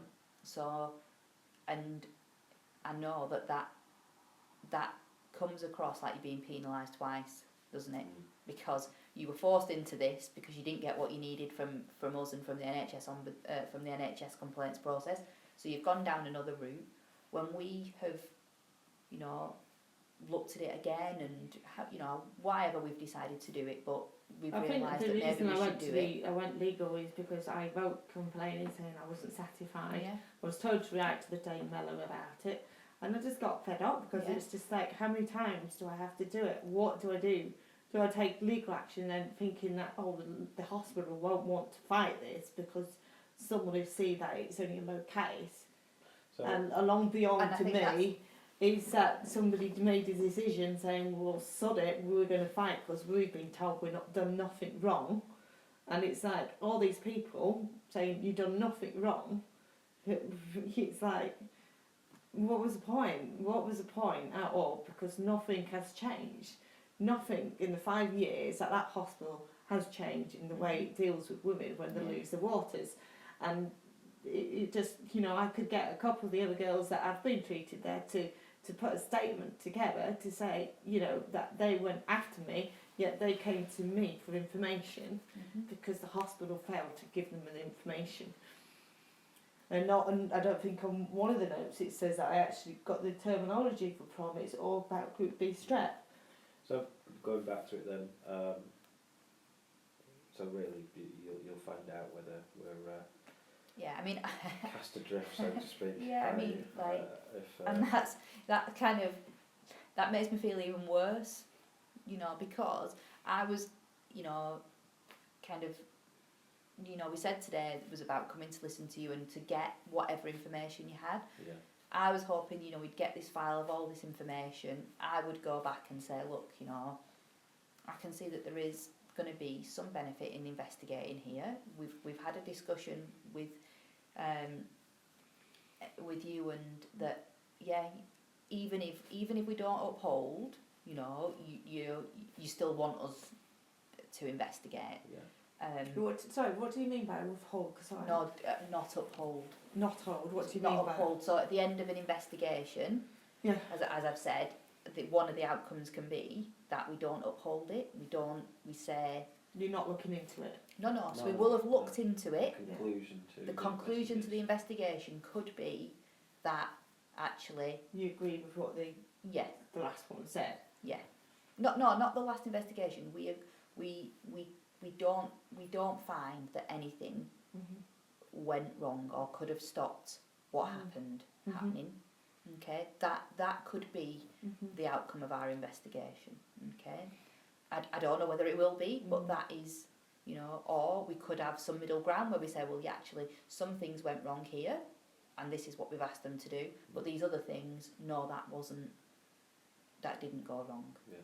Or it could be at the other end, yeah, everything went wrong, we completely uphold. But it's going to be difficult because if people are denying what they did wrong, Yeah. then it's difficult, isn't it? And I think that's. I know, but it's just upsetting because it's like it's just a waste of time, isn't it? But I think that's is there nothing probably looking on the worst case scenario here that the Ombudsman will say, well, legal action is being taken and you know, basically sorry, but we'll leave you to the NHS parameters. Then will the Ombudsman not even probably difficult for me because I don't know how the Ombudsman works with regards to, you know, the NHS, but it seems as though there's no kind of big brother in this of kind of making sure that you know, that there isn't anything untoward what happens there. It just feels as though the NHS are a big machine and they can ride roughshod over us. I mean, I think kind of as I was saying before, it's kind of you've been forced into this position because what has happened, you know, and if, you know, as I said, if we had investigated and still not upheld, you know, I don't know, but then that would still be up to you then if you wanted to pursue it down through the courts. That would be a decision that you would have to take. I would go back and say I feel that they've been forced into taking this legal action because we didn't investigate. Now, so if we do investigate, maybe this legal action, and if we had him investigate, this legal action wouldn't have been necessary. So, but I just don't know. Do you know, like because I obviously didn't know about this, and like now happening. It might be that we just have to say, look, we are really sorry, but we cannot investigate now. And I just don't understand. This is what I find difficult. How can they say, well, because you're taking legal action, we can't do anything? Because then that's basically saying that legal stuff is far more important than investigating why we went wrong with you, why our complaint system failed you, and why, you are there in the first place, because it's just what organisations, big organisations, because you're bigger than me, just turn around to saying, well, it's okay what we did because it's justified, because at the end of the day all I can see is that someone's looked at my case and said that the baby would have died regardless, but then they can't say that because it is all down to big ifs, and they've not taken the full details on everything to do with my case, and they've forgotten about my health. Yeah. And I And don't know nobody's whether that was even considered. Nobody's sat there for 1 minute saying it's not just about her having a baby. It's the impact on how she was treated. Yeah. We realised that the placenta was taken out wrong. You know, the hospital, just saying them words, it must have distressed you. And I think And then the Ombudsman just sits there and said, oh, we've done that job now, it doesn't really matter. yeah, and I think a number of years ago that was our approach. I can see that there are, and as I said, you know, I've not looked at the decision letter, but it appears to me that there are things that we obviously didn't look at in terms of what happened afterwards, in terms of the way that you were treated as after what had happened. Well, it was during the time and before the time, everything that they did has had a big, massive impact on me. And it's like, you know, when it states that if you were suffering with anxiety, okay, they knew that I was just about to lose that baby. Mm-hmm. I didn't know it. I didn't know I was about to lose the baby. Yeah. To give me a tablet that causes miscarriages, and then they don't have any emotional support there for you or me, I mean, you still find it difficult, and I know you do, but you don't like to admit how it makes you feel. And I think that's one thing that I would be interested in going back and looking at is, you know, because Phil's not had any, he hasn't even read half the files that I've put in. You've not dealt with it at all because you just felt that we were gonna get fobbed off and everything. That you told us it's basically come true, that no one's wanted to take the moment to just look at it and to admit to anything, because it's just, to my mind, it's just ranks together, and that's what worries me about this. Is it going to be ranks together, and then there's going to be excuse? In this case, it sounds like it's going to be because we're in legal procedures. Then the Ombudsman aren't going to take any responsibility for that.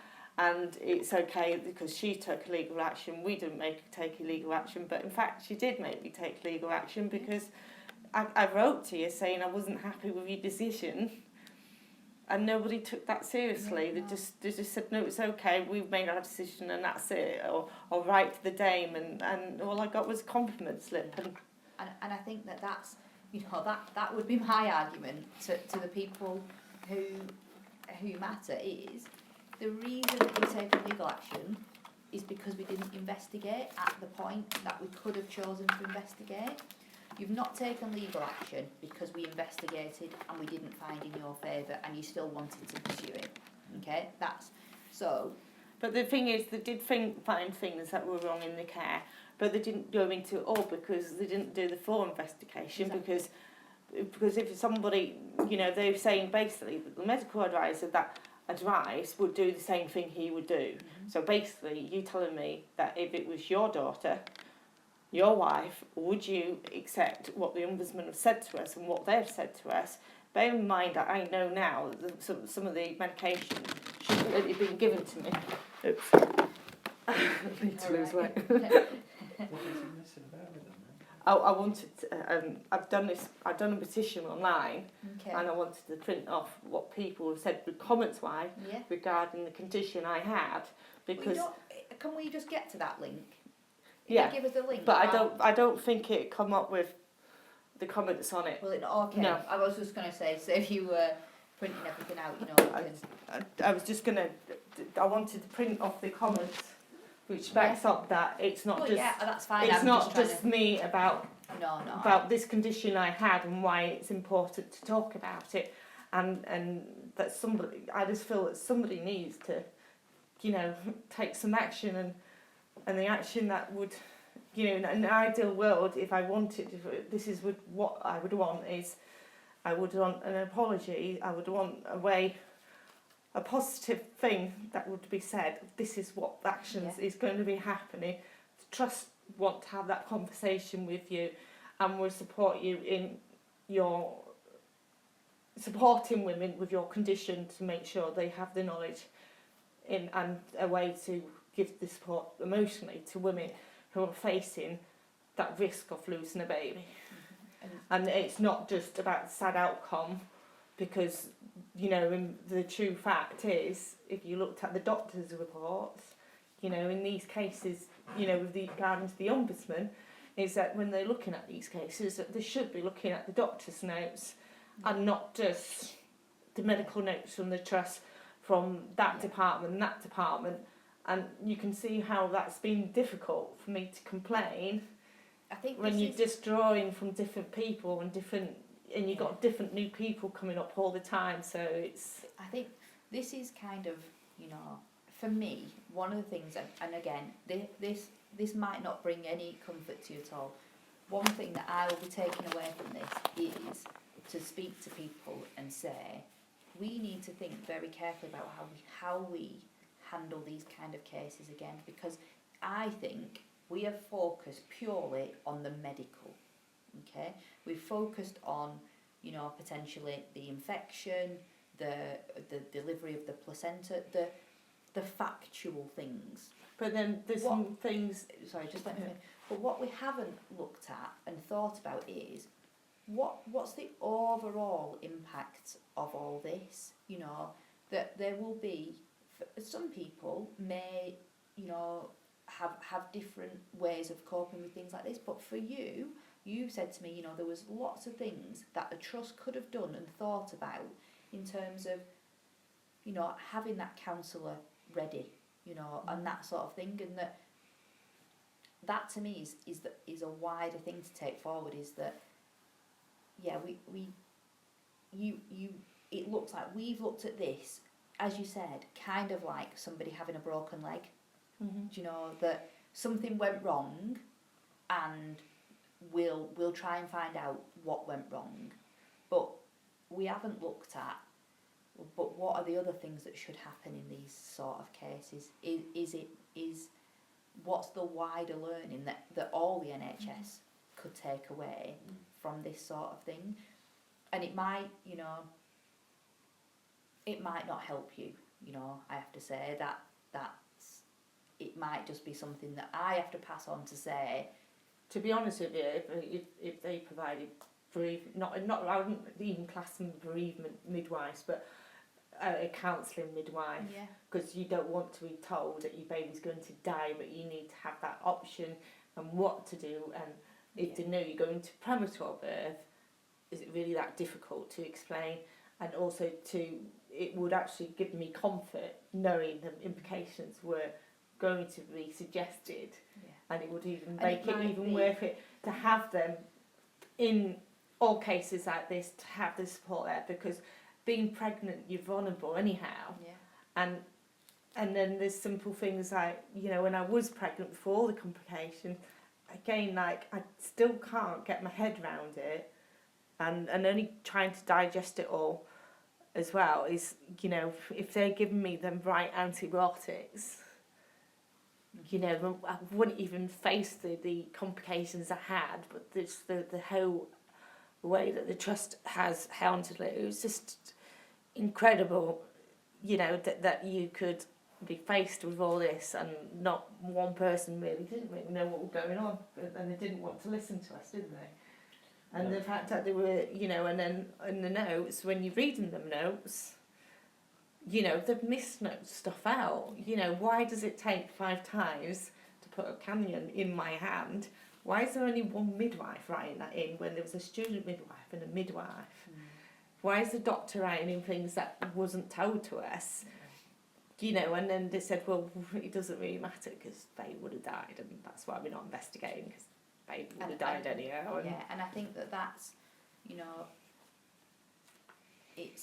that's what we need to, I think, look at is, you know, are there any areas of the whole complaint, you know, like that not just focusing on the medical side, you know, might be able to advise me more because I know that he's read in it a bit more detail, but you know, did we consider about all these other issues in terms of, you know, bereavement with wives and counsellors, and what the impact of certain decisions that they were making or certain statements that they might be making might have had on you, you know, that's why I think, you know, that again is another area that we might be able to look at is all, you know, are there any bits that we didn't cover when we first looked at this? Yeah. But that to me is, you know, I honestly, and it is, and I will, you know, I'll be honest with you, it is completely unfair. If the reason that we cannot investigate now is because of the legal action, then yeah, that's you know, again, you know, something that we will just have to kind of, you know, well, there isn't anything as an organisation that we would be able to do about it. I don't think, you know. But it's down to the Ombudsman though to do it wrong. So I think if it is the case that somebody who makes a decision that's not actually seen me makes a decision they're not going to investigate, I probably would like to know who is making the decision, because it just upsets me because it's just so political. It gets political over legal things, and you know, if you just responded to me back then, why are you so unhappy with why, and then you're just getting the same person who made that decision. It's like hitting yourself with a brick wall, and then it's not you who hears about these other women who are having to face bad procedures, and the bad procedures because whether you have you have to have so many points before you investigate,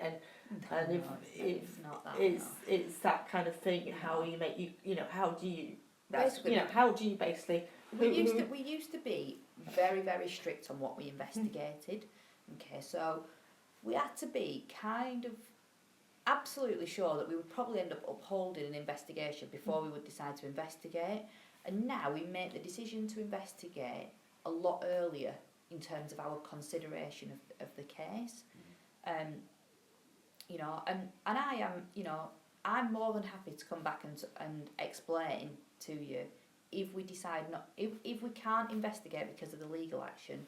If you would want me to, I will come back and explain that to you. I'm more than happy to do that.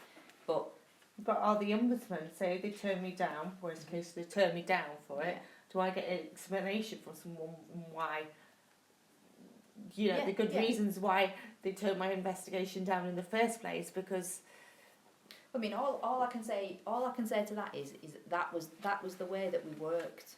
Okay, that was, we looked at the case, and on that day, kind of that was the way that we worked, was that we got clinical advice. All the things that have happened in that decision letter is kind of how we would do an investigation. Now, we would get clinical advice, we would speak to the trust,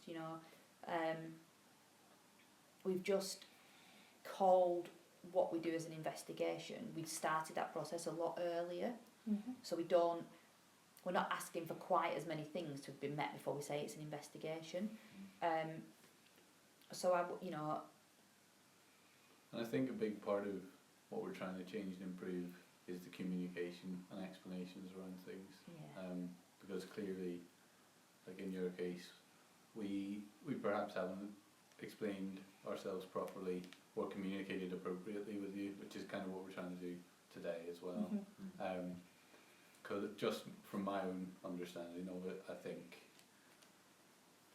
we could have handled it a lot better, and again, that is the way we worked at the time, not to excuse it, but to try and learn from it, I suppose, and discuss it with complainants such as yourself. Because I know, well, one of the main things you want is answers, as you said, and if you feel that we've sort of just given you the brush off or something, or or not listened to you or properly considered it or refused to investigate, that's only going to make things worse. So I felt that totally, and I felt that it was just I felt the Ombudsman was back in the NHS more than me, and I just need closure, and I need and now it's coming to much more now, because now I'm wanting to help other mums, because I know the NHS are failing them and they're not doing it, and it just hurts me every time that you're having to. What concerns me, and that's the only thing you can do about it. But like you say, you've got to go back and take advice, and if it's legal, you're thinking that was your answer to go that route to get some answers, but that could backfire and kick you in the teeth now. I mean, it might, you might still get your answers that way, do you know? But it's not. If we can't investigate. But it's these things. You say you want to improve services and that lot, but then if you don't look at my case, how do you learn from it? Because you can't. No, You can't, and it's not. It doesn't give you faith. When I'm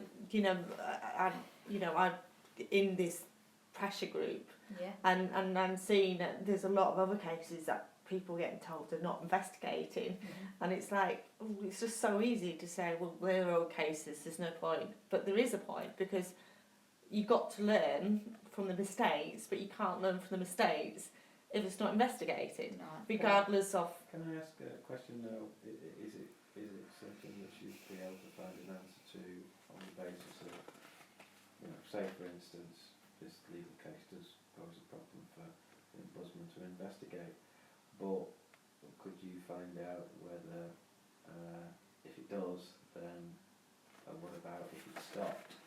Yeah. Then would that be a of course it would, path, I mean, all I know is that can't have a court case about the same thing that an ombudsman investigation is about. Okay, that's the most basic way of explaining it. So I don't know what is being considered in this legal case. I don't know how far along it is.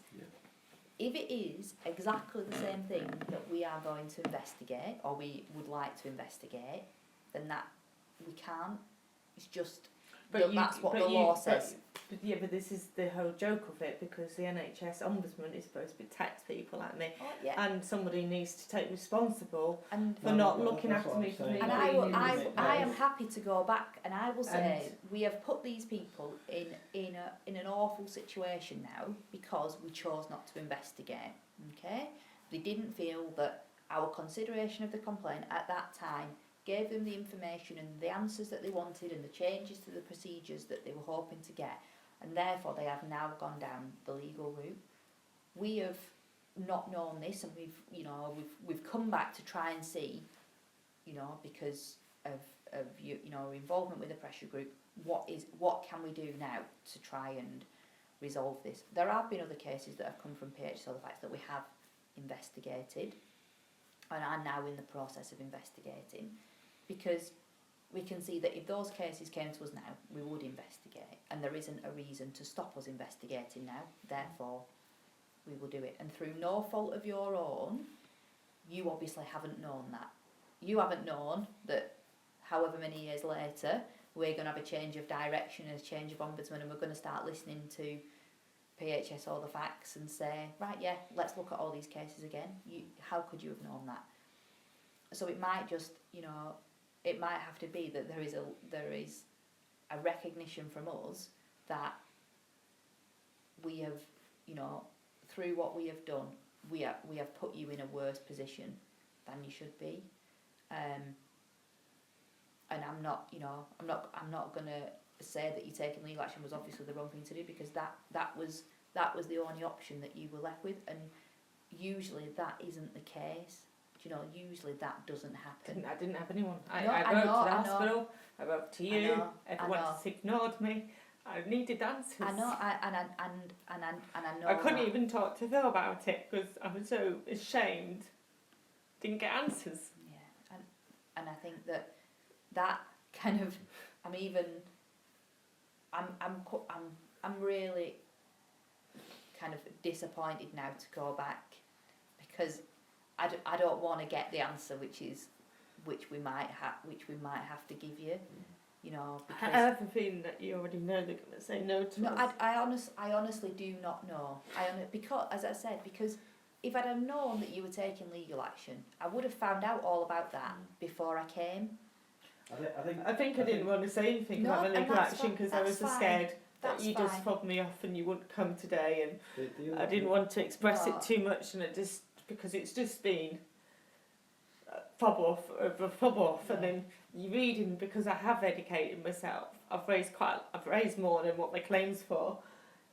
You know, and it's just heartbreaking because it's just, you know, as soon as I hear of another case of something going wrong or they're not doing things right, I just think, what was the point? And I think that is, you know, I will be doing my damnedest when I go back to say we have to try and unpick this as much as we can, you know, and whether you believe us or not, you know, I can well imagine that you just think, oh, it's 2 more people from some bureaucratic organisation just coming to tell us what they think we want to hear, but that's not the kind of person that I am. Even if I have to come back and tell you that we can't investigate, I will have tried to have found everything that I can do to not have that decision. And I think, you know, I know Kira realises, but just to kind of say it again now, that even if you are able to investigate, that's still, you're still going to be prepared for, it doesn't tell you what you want to hear as well. So you've got to bear that in mind as well. So it's not the investigation isn't the closure on it, is it? You know, it's the outcome of that investigation, and then you know, it's where you want to go. You know, that you know, you've done it as much as you can. And that is, I mean, obviously, and that's once we've done, you know, if we are able to do, once we've done an investigation, then obviously then you have to decide if you don't like the outcome, what is it that you do next? You know, I can't. It may not be the case. Yeah, but you know, we might, you know, look again and find things, but I didn't want to come here and look at, and I've read everything and go, there's no way I'm going to investigate this, you know, because that's not because if that was the purpose, I would have just fobbed you off on the phone. I would have just sent you an email saying, it's much harder to tell somebody in person that you're not going to do something, you know, so I wouldn't have, you know, wanted to do that. You know, I think I don't know, obviously, in the information that you're giving, if there is any information that you've not put in there that is about the legal action, then that is obviously going to be quite crucial to. Say that again, sorry. So I obviously don't know what you've put together in the folder. Yeah, but there's nothing legal in it. Right, because that's going to be one of the key elements. I haven't got any legal papers in it. I've kept all my legal papers out. Right, okay. It's just got medical letters, all the letters to yourselves. There's no legal work in here at all. Okay. I mean, It's all Ombudsman and. I mean, But would you be able to find out the NHS, do they have a case reference, or would you be able to find out just from Kira's name? Well, we can Well, obviously. I've got the case number, my I mean, legal case number. Yeah, I mean, we can obviously ring the NHS bodies who have been involved. I'm hoping that they haven't changed the names or changed their addresses since before. But I'm just thinking that, you know, we're then going to be getting that from them. Yeah. So if there's anything that you want to tell us about the legal action, in terms of from your point of view, because I don't want to come back to you and say, well, the NHS have told us this, that and the other, and therefore we're not going to investigate, and you say, oh, that's not the case. Yeah, well, I mean... See, I don't know who I'm dealing with at the NHS, because basically they employ these solicitors, and they don't tell you. I've asked a number of cases, because we wanted to actually write to the trust and say, do you know that we're dealing with this and it's only this amount of money, yet you're still wanting to run with it and we don't want it. And nobody came to us, did they? And they just kept saying, no, we can't tell you it is. And we're on a second solicitor at the moment because the first one left, but the first one I said to her, you know, I don't want the money, because she asked me. And at that point last year, I thought they were actually going to come back to me and say, well, no, we don't want to take this, we don't want to carry on with this legal, we want to talk to you. I think that the reason that it wasn't this, you know, but it may sound dodgy, but between me and Kira's kind of, you know, I haven't really kind of been involved. I've not even spoken to this barrister either. Kira has, but from what I kind of gather from it is that this barrister's tried to have some kind of you know, out of court talks, you know, to try and have some mediation. Yeah, that's what it's been. I think he's just found resistance there to that. But with which is, you know, quite frustrating really. And that's why I kind of call it like a, you know, it's a bit of, I think it's beast really. It is a beast, but he has managed to get them to agree to a mediation, but they wouldn't have a mediation without the medical experts, and obviously I couldn't do it by myself. This is what upsets me the most. Mm-hmm. So when I asked for that, they didn't let me have it. It's taken me $5,000 or something more, which like anything, to get the barrister, and he's managed to get. Process the legal, you know, whether you deal with barristers or solicitors, even when you're buying a house, bloody solicitors are the ones who hold the process up, you know. So. And I don't think the solicitors have told the trust that I'm not in it for the money, but then any normal human being who saw a case for up to 5,000, would you take that somebody wanted money, financial gain from that? Because. And I think that's what we're going to have to get our head round, because people do go to court about NHS matters to get financial recompense for what's happened. The Ombudsman can make recommendations about financial redress, but it's not our primary aim. You know, when people come to us, if people's first, you know, instinct is to say, I want £25,000, our response is, well, we're probably not going to get that for you. That's not what we're here to do. So it will, for us, I think part of it will be, what is this court case about? Court case was to get in closure, and this. No, I know what it's from your point of view. Or from the hospital's point of view. From both, because it might be that your solicitor or your barrister is putting forward that this is a claim for up to £5,000. No, he didn't put it in. He didn't put it in. I put the claim in by myself. Right. Did it all by myself. I didn't have a solicitor. Okay, last year I was near a mental breakdown.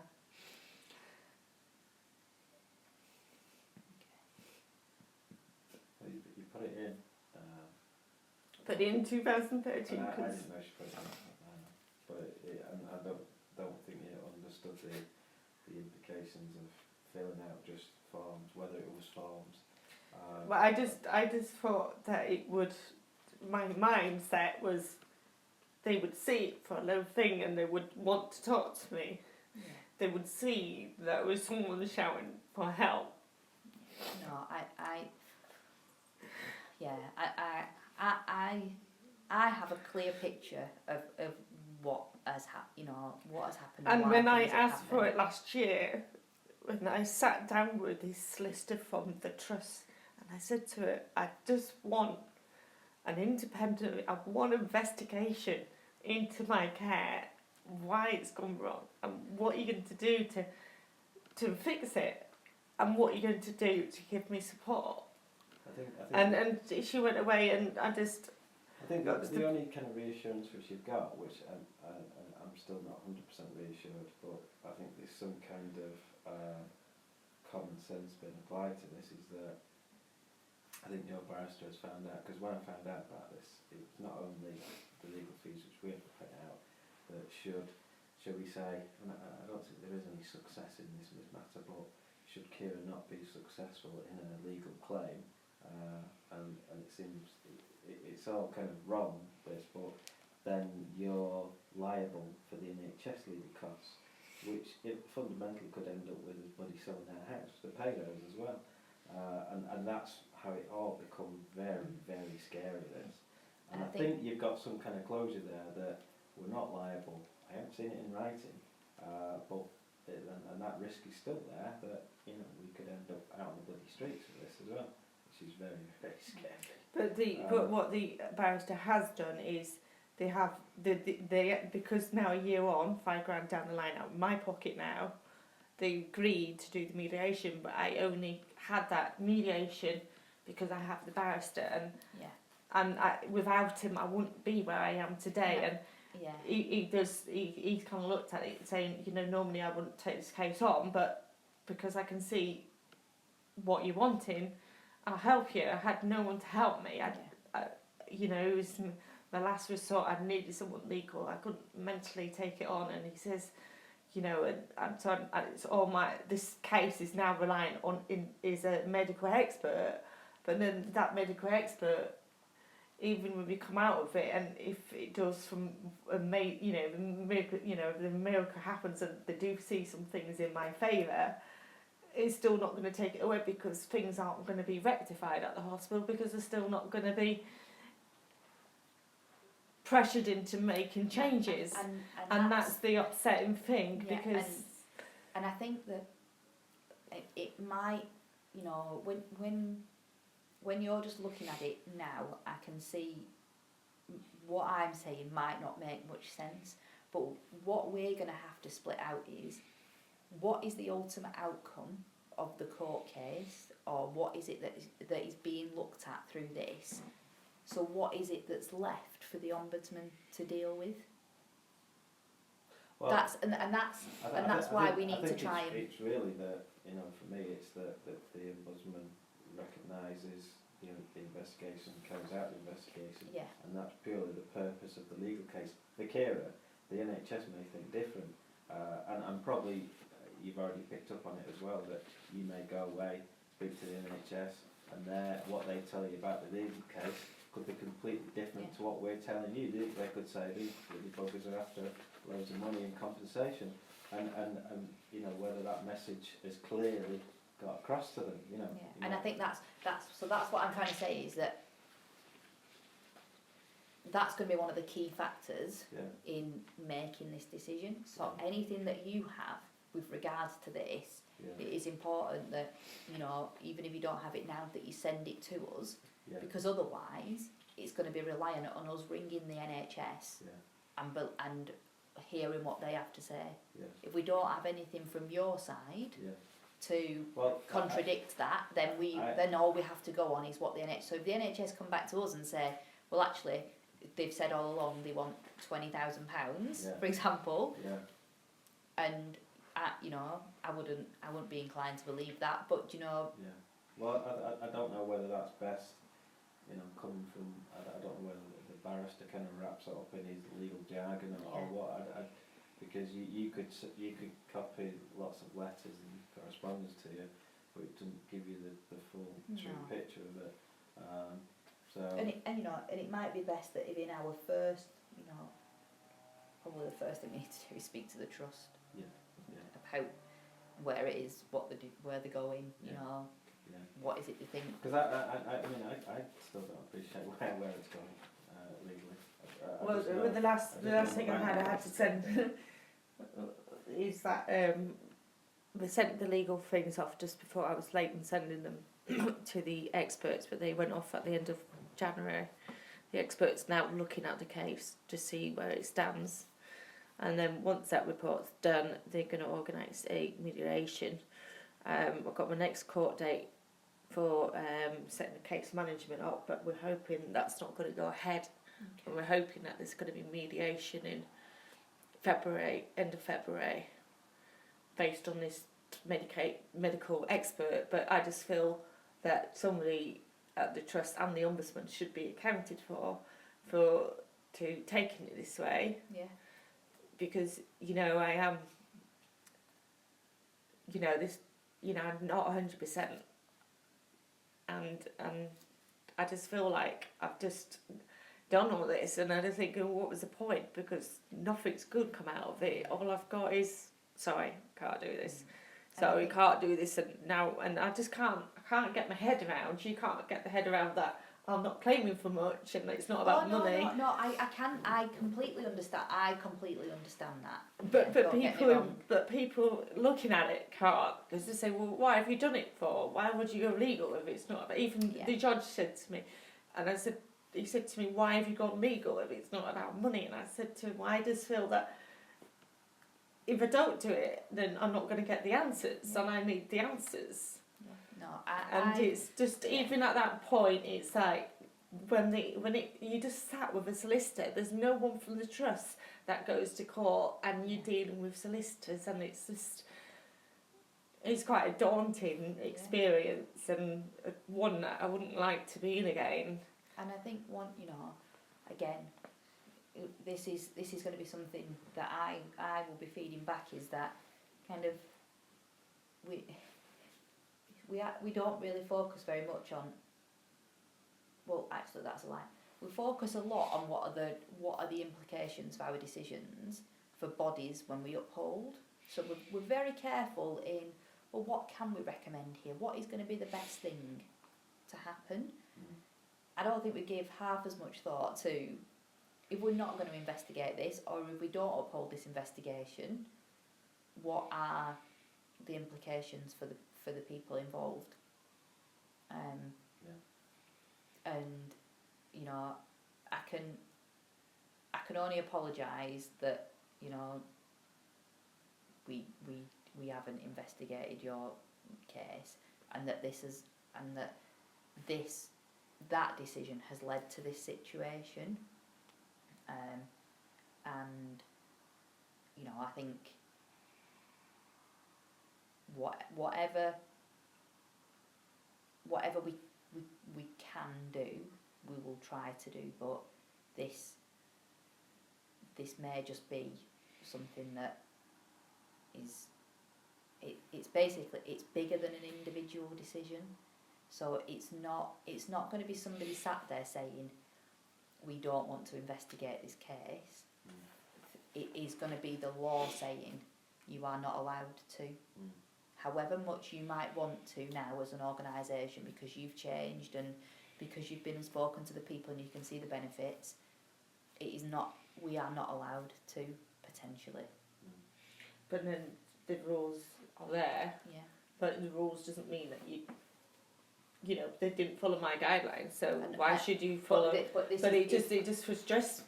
just brings me back again to saying that he's not protecting people like me, because the law is there, and the law doesn't even protect me, because even the law, and in the community now are people that deal with medical education, and it's scary that the law doesn't even protect us. Yeah, and you are up against an organisation, and the people that are dealing with, you're not even dealing with the people that dealt with you, and it's all these different ones who don't look at the fuller picture. And I'm not saying it's right, and that, well, you should, that's, you need to understand it, that it's just there, it's a paragraph in our legislation written, in the 70s, that when things were very, very different, and we try and have a very liberal interpretation of that, because actually the legislation says if you can go to court, the Ombudsman doesn't have to look at it. Well, you could say you could go to court about anything, can't you? Yeah. So we could turn around and say we're not going to investigate anything because everybody can go to court. But obviously that's not a position that we want to be in. And so because we would get challenged from the body, and there is the potential that they will then take us to court, and we could choose, well, actually we're going to go and fight it, but again, there's no guarantee that we would win, and we still might not get an investigation. So that is my biggest concern now, really. you know, and But this is what I don't understand. What do you have to do a full investigation or independent review on someone's care? If you know, what do I need to suffer with? What mistakes do you need to make? And then I get told the mistakes were okay because clinical they would do it themselves, which I don't believe for one moment that they would do it themselves. And it's easy for someone to say that, and I'm still, like you said before, it's my emotional state. No one's even thought about. You know, we could do an investigation, and the clinical advisor could say the same thing, and you could say, I don't believe that. Mm-hmm. Well, that's, you know. It's not that I don't believe it. I know it's not right. I know that there's, you know, otherwise that, you know, that clinical advisor is just dismiss everything I stated about the guidelines. So why is it we did guidelines? But I think and you're supposed to be doing this to this lady. You should have kept her in. You should have had her in the Monday. Should have been doing all the tests on her to make sure it wasn't her waters. And you know, I was 100% right. And what was wrong with me, I didn't know the terminology prom, but I do know it now. But that wasn't told, and we were told the reason that the baby died was group B strep. So anyone looking at my notes would say, "Oh, it's group B strep," but it wasn't. It's not the full picture. Yeah. And this is why I find it really difficult, because there's no stage in the notes where it stated what my symptoms were. It's what the assumption of the person writing them down who spoke to me, and it's just, I just think it's. And I can't, you know, I'm not going to be able to say anything Mm-hmm. that can give you an answer as to what you can do Mm-hmm. if the Ombudsman can't look at it. You know, like, it's probably one of the most kind of, well, that's an unforeseen consequence, if you like, of our decision at the point that we made the decision. Okay, because, you know, we didn't know in March 2010 that we would decide to change the way that we look at things, and that might mean that 5 years down the line we would go and revisit people and say, actually, we might want to investigate your case, and that what you're basically turning around and saying is, well, we've done something else now because you didn't do what you could have done, and that's, you know, something that I will have to take away and pass on, and that, you know, that's probably even we're probably in a situation now where we've been even more unhelpful, because our decision is going to be, well, not going to be, our decision could make you feel even worse, because you're going to feel, well, we did something not knowing what the consequences were. Yeah, I think it's part of the process that Kira's going through anyway, and kind of, you know, And all I can down say, some dead ends, and yeah. there's been plenty of them before. and all I can say is that, you know, Mark's made some notes, and we've got your folder, and we can, you know, we have, you know, promised to look at things, Yeah. and to see whether we can investigate. And one of those things that we often consider is this legal thing, and Have you ever investigated any cases that are in legal, obviously with it, that everything that has been a mess at the Ombudsman, because obviously they didn't tell us in 2010 that they had issues with the thing. It's only because of my journey that I bumped into the pressure group and was welcomed into the pressure group, not realising, because that was, last year I was totally felt like I was on my own. And I was that desperate, I was sending out emails to everybody and everyone, and this is the only group that listened to me and saying, you know, we're putting this together and we wanting to know I basically want an explanation on why you didn't tell us that the Ombudsman were having issues. Because I just totally felt, you know, maybe it's just me, and I'm just. sorry, I don't.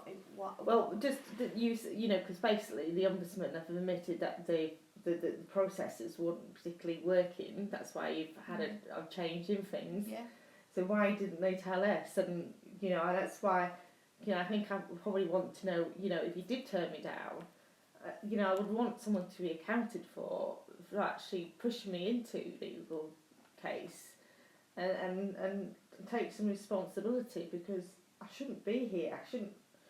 I should have been treated now properly from a post-traumatic stress disorder, and because it's been that so long in the coming, and all the complaint system, I just find it really difficult to actually trust people. And Yeah, no, I mean, obviously, if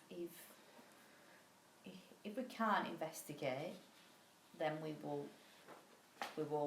give you a proper explanation as to why that is, and if that turns out to be our fault, then we will obviously, you know, apologise and do, you know, see what we can do to make sure that doesn't happen again.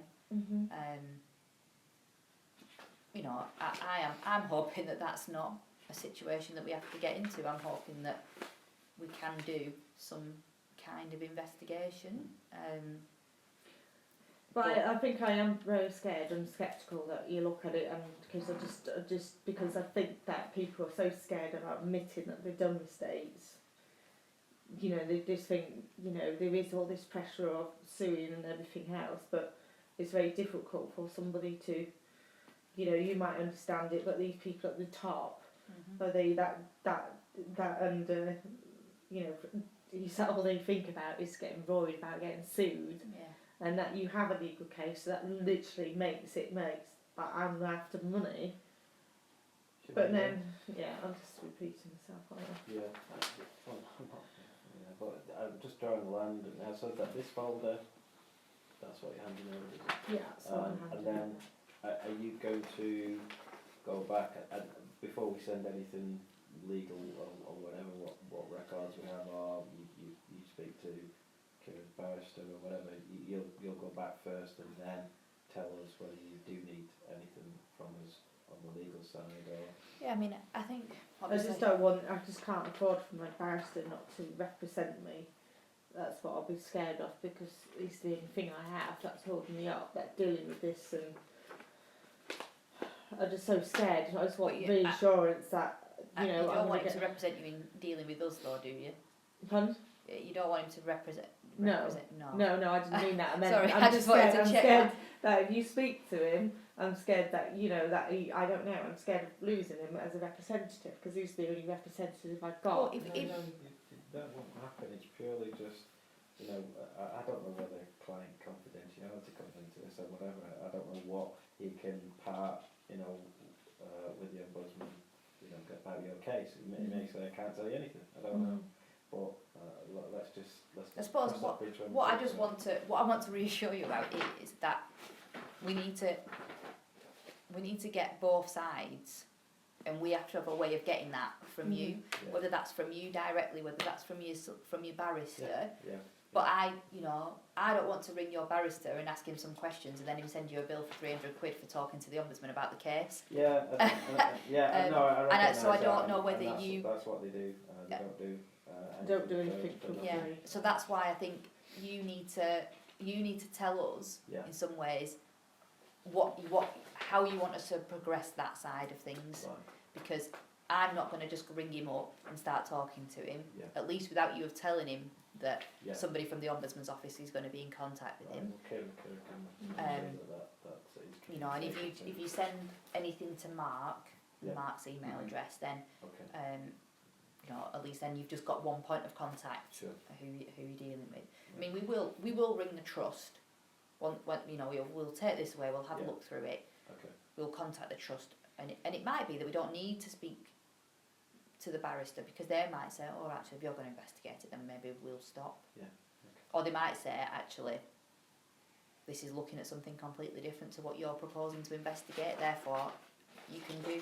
Because that's the thing. That's what I was trying to say before. Is that if we're looking at two different things, or the outcome that we can get is different to what the outcome of this court case is about, then we can do it together.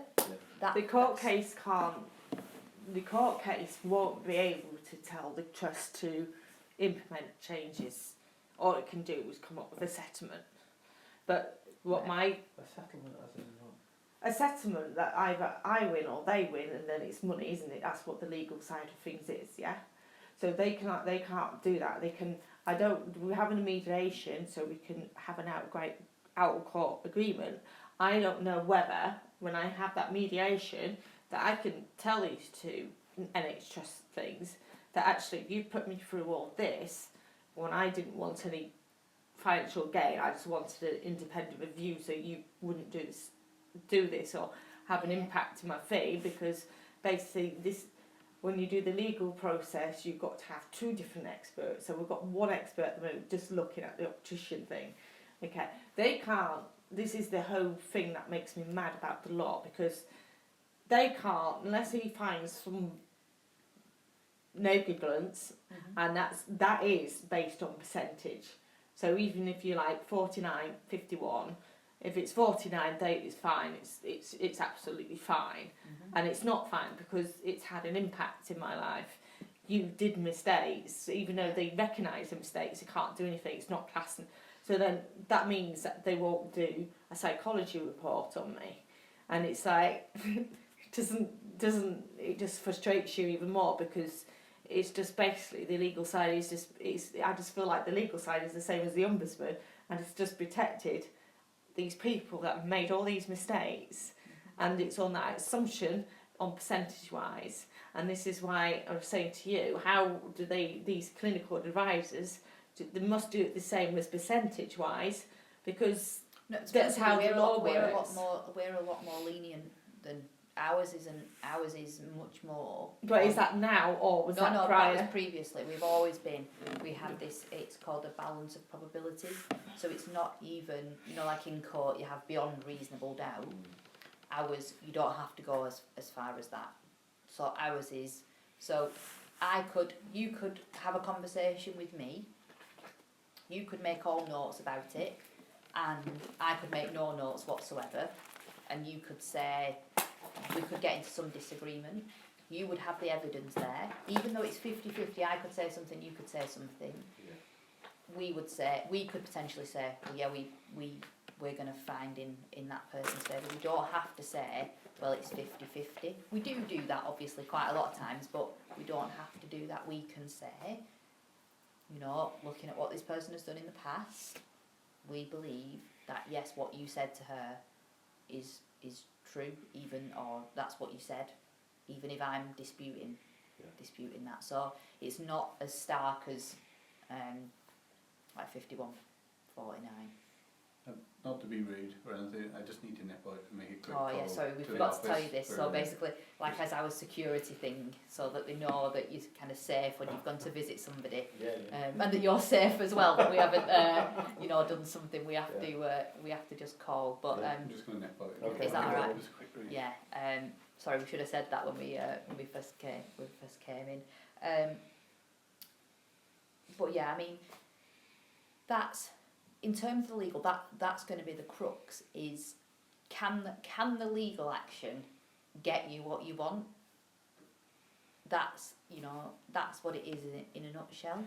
And it might be that from what you're telling me, it sounds like you don't think it can do.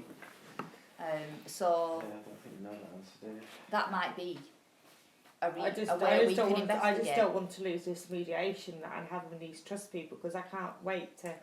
I can't wait to get my anger out on them, because I'm so angry with them. They haven't got the dates because they have to wait for these medical experts to come back with a report.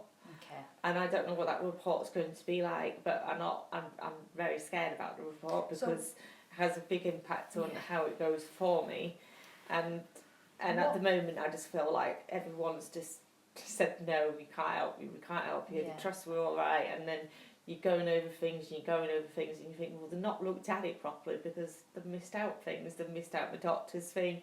Maybe that was my fault for not sending that to you, but I'm not person dealing. I'm not used to dealing with this. I just want answers. Right. In terms of a way forward, you've said a lot of things to me about the way that the Ombudsman works. And, I'm going to kind of send those up the chain to say, I think these are things that we need to consider in terms of, A, how we handle complaints like this, in kind of future, and just kind of in terms of our general way of considering cases, which are, you know, we need to think a little bit more about what impact our decision might have on people. But in terms of, I don't want to do anything now and start a ball rolling that is going to derail something that you've already got in place. So the worst thing that I could possibly do now is I ring the trust and they say, oh right, the Ombudsman's involved now, we're going to stop the legal action until they've sorted out what they're going to do. I'm really sorry, I've not got any mobile reception. All right, do you want to check mine? Do you want a phone? Mine might be alright. It was working earlier.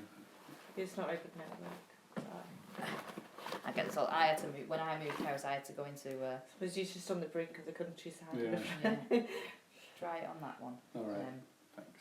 But yeah, so I don't want to do anything that stops something that you've got in train already, that, you know, you've said that you want to go to your mediation meeting. I don't know whether it is worth us waiting to do anything until you have had that meeting. Obviously we can go away and we can look at the files, but in terms of contacting the trust, because, you know,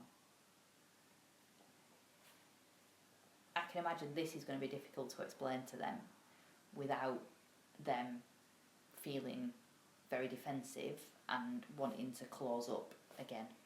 So, and I can well imagine that regardless of why it was that we contacted them, they might then say, oh, we need to think now then about this mediation meeting.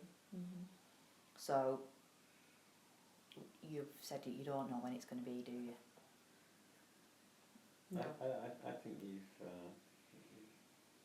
well, obviously it's your decision, but you've got to speak to your barrister on that matter then, if you want this mediation to go ahead. Well, apparently they said it was somebody the solicitor said, so I'm quite scared in case this medical expert comes back in their favour, because they might just turn around and say, well, we're not having that meeting now. Yeah. And that's what I'm scared of. And I just think it's important for these, I don't know who they're going to be, but these so-called officials to listen. That's not the point of Because- mediation, though, is it? It's, you know, one of the roles of mediation is to discuss things. Just because they have an expert who says we didn't do anything wrong doesn't mean that they should say no to mediation. But that's my problem though. I've got little trust because all I've had is knockbacks, and then you read that, and the last sentence in that letter was because the outcome wasn't going to be the same, but it was regardless if my daughter was going to live or not. It's how you handled it. Yeah. It's how you dealt with it. It's what you didn't do. Yeah. And it's all right saying that you give them this, but then, you know, I've got this non-profit started, and I'm reading stories all the time that these women's babies are surviving, and my baby had no chance because they didn't listen to me at the start. I think, And then also, you know, that evidence I have from my second pregnancy, I've had to have a second pregnancy to prove it, but it's like, why didn't this medical advisor at the Ombudsman point out, you know, but you know, you didn't have a doctor's note, but then that wasn't asked for. No. I don't even know if the person knew that you were pregnant. You know, unless you told them. I told him I how was would pregnant. they know? Do you know, I did tell them, and know. then because he came back to me, but I was still pregnant when we were talking, and I felt pressured, and I just felt really awkward, you know. And I was ill in my second pregnancy, so I don't know if he did call me after I had the baby, but now I was ill after Siobhan. She came by emergency, and then I had issues again where they did give me antibiotics, and you know, I ended up ill again, and it's just, you know, and I should be having 3 children by now, and I've got 1, and I'm 40 this year, and I'm still fighting, still talking about the death of my child, and I should be able to have some peace about it. So I'm just scared I'm scared that I don't get this mediation. I don't know what the outcome is, but I'm still paying out for barrister's fees, and don't know what the outcome's going to be, and you know, I would prefer the NHS to be working with me, saying, well, you know what, this stuff that you got in here, that is great, and it's helping other people. We want to be part of it, but I can't even do that because people I'm dealing with aren't bothered about that. They just want to defend their team. I think, And that's how I feel that the whole process, the whole complaint system, it was not being about, and that's why I'm worried, because you're saying it's like the legal thing, and it all just seems to be down to legal and that's the thing is that protecting people, and it's like. So then even the Ombudsman don't even say we got it wrong, because then you're scared of me. I don't like I will admit and say that I can't understand why, you know, I would say we didn't get it wrong, we just did a different thing at that time. Okay, and now we do things differently, and there is no reason why, if you are unhappy with the decision that we gave you, if we can look at that decision again and come to a different decision, there is no reason why we shouldn't do that. That's the way that I look at this. Is we did something then, you're not happy with it, there's no reason for us not to look at that again. So that's what we're going to do. But circumstances have obviously changed in that time, and so we just have to make sure that we can do that. And that's my, you know, it's not about the seriousness of the issues, it's not about anything else. The legal thing is, can we investigate? That's our thing, and our biggest concern is, are we able to investigate, you know, making sure that we can still look at the issues. And I would say, could you not say they say no, we're not going to investigate because of the legal side of things? What happens to that? Well, first of all, can they not just say, look at that case and say, well, this is what made that woman go into the process she is in now? Well, because we can, because that's the way you're doing things now. You want to make things better, but you can't make things better. I will put that for, you know, like that will be my reasoning. And then the fourth thing is, if you don't, you know, you still adamant you won't investigate, is to say to me, well, after you've finished legal procedures, then we'll look at it. I can't let go of this, because I can see what happens to women.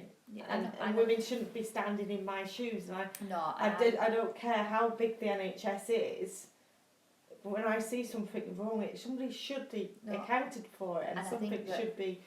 That's, you know, that kind of, you know. That's another point. I will go back and I will say, look, you know, this lady is seeing all these people who have potentially the same thing. So actually, do we not need to question whether what they told us at the time is right? Because... But they didn't put a complaint into the Ombudsman. But that doesn't matter. That's, you know... And they didn't even some of them didn't even put a complaint into hospital, because they just said, well, there's no point. But, you know, that's... If you have the evidence to show that, then we can, you know, we can take that into account. I think you know, I don't have a problem with us taking this away, looking at it, and then at the point that we need to, contacting you again to say, right, we need to now potentially contact the trust about where the legal action is, and are you happy for us to do that? Because that's, you know, if I make that decision and something happens and it turns out that then that changes things for you, then that's no good for anybody, is it? So you need to be clear that you're happy when as to when I contact the body about it, okay? And we will start looking at this now. We can't see that there will be, you know, a time limit on it. Do you know, like I can't see that even if you come to us in a few months' time and say, we've still not heard from the trust, you know, that might be a point that we ring them up and say, look, hold on a minute, you're supposed to be dealing with these people, they're not heard from you yet. So I think the best thing forward is for us to take that away, to look at it, to check that there's nothing else in that file that would potentially stop us from investigating, and knowing that it's the legal bit that we then need to get clarification on. Okay. I just need a copy of this to print out. Yeah, thank you.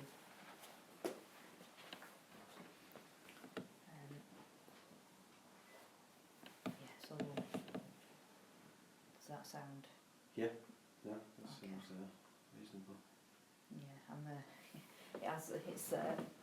it's thrown me really the legal bit. I never that never entered my mind that might be a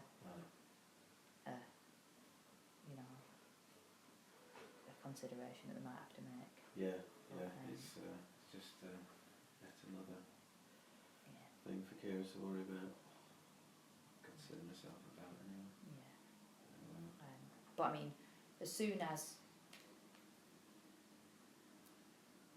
we will look at this as soon as we can do. Right.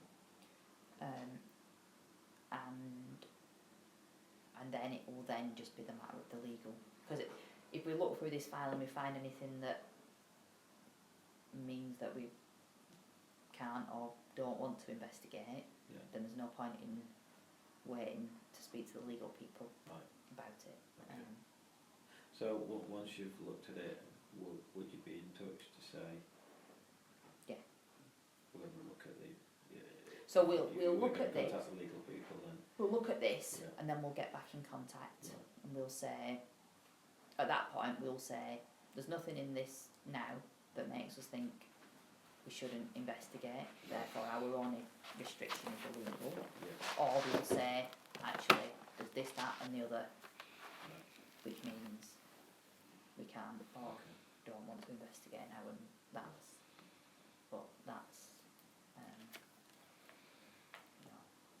somebody else to look at, and I can't believe that we would want to do that without speaking to Kira first. Yeah. To print out now. I'm just going to print off the comments that I've been collecting.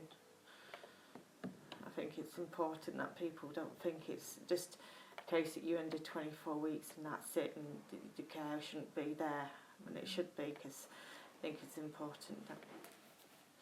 Yeah. I'll get your computer to work. The most helpful thing sometimes computers, aren't they? But quite often. Another Peppa Pig fan is your little girl. Yeah, she is. Yeah. Everything's Pepper. My little boy's just learned to say Pepper and George. Yeah, that's it, George. It's quite funny though, I think. If you ever watch it as an adult, Yeah. it's not. There are quite a few little things in there that are obviously jokes for adults that are not that children won't get. Well, they tend to throw that in now Yeah. on these animated films as well. There's always some kind of adult. I suppose it thing there. encourages you to take them, doesn't it? That's it, yeah. They're having, which you can chuckle at, yeah. There's a Peppa Pig film coming out. Well, It is out. is it out already? Oh, I need to take my. Yeah, it's take out my little already. boy. So, but it has helped with her English. Has it? She can say Oh, delicious. Yeah. She can't actually speak properly, but she can say She delicious. can say delicious. Oh, all right. So- I'll have to. I'll have to go and see about that. But we tend to have to do some of the things which are on Peppa Pig now. She's always asking to go on a picnic. Oh yeah, my eldest. Can we go on a picnic? That's it. Yeah, look at it outside. Everything's Peppa Pig orientated Yeah. now. Flying a kite. I think that's our latest one. He's seen Is it? an episode where there's a kite flying. Well, I think I know all of them off by hand many times now. It was the same with the Frozen film as well. I think I've seen that about 20 times. How old is she? She's 3. Oh, see, yeah, my eldest is 3, and girls watch Frozen, mummy. Boys watch Spider-Man. Had everything Frozen as well. Both outfits. Elsa and Anna. That's a good thing as well. I didn't even know the names. Yeah. But yeah, I think it's something you have to just They roll all with get really. fixated, don't they? Yeah. And then Move on to the next yeah, thing. just wait till there's Frozen 2. Yeah. Well, will there be one? I probably suppose they will for another money spinner, won't they? Yeah, but I was listening to something on the radio and it said it had made £1.6 billion, that film. Yeah, I had, So you can't believe that they won't write another one. No, no. I think that was a thing that what we heard with Peppa Pig as well, that the company, or whether it was individuals who started it off, they got the knockback on it initially, but they Really? tried again, and now it's that's like £1 billion industry now. Yeah. I think it's gone global now. Yeah.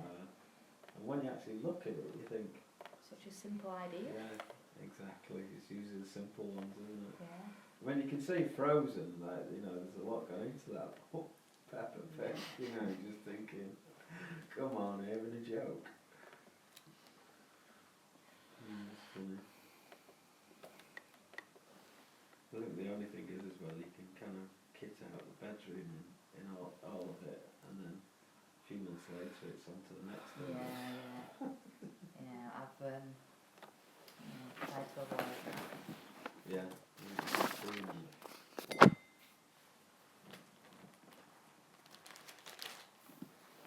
That's it there, so then we do.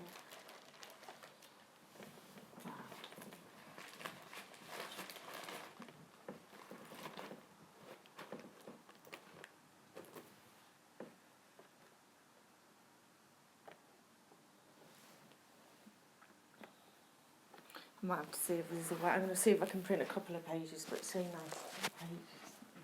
Right. We'll be here all day. Yeah. We've got to go to work. Do you work far away or?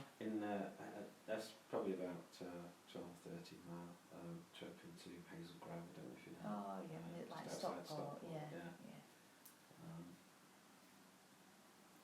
It's not too bad. You've got far to travel now. Back to Manchester. Yeah, yeah. It's Well, Manchester. our office is in Manchester. Yeah. Back into Manchester and then the rush hour back out again, is it? No, yeah. I know last week I was on close in the centre of Manchester, but I just with the snow as well. I just hopped on the train, and it's quite civilised really. It's just 27-minute trip from the village, you know, the train station in the village to Manchester, which was fantastic. If I'd gone in the car with the snow, it would have taken me at least I 2 had to hours. leave early, didn't I, on Thursday? And she rang me and were like, "Oh, we're going to close." Thursday was a bad day, wasn't yeah. it? Yeah. I know Kira phoned me and said, I don't think you're going to get back home. But the trains just kept running and running, you know. Yeah. It's going to be something to stop then.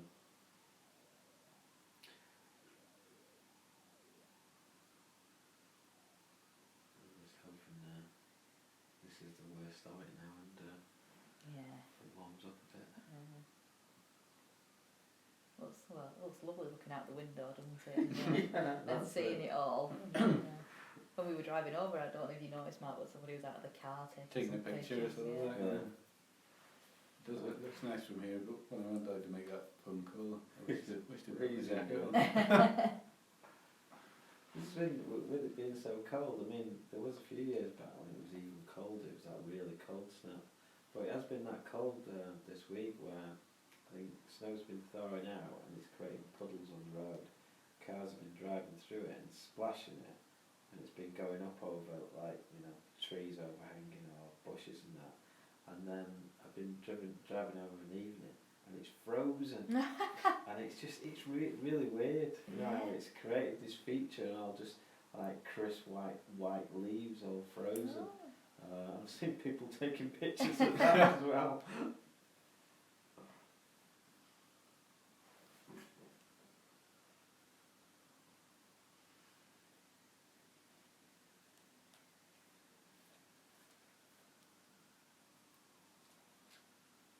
Kira, if you can't do it, isn't there a link which you could give?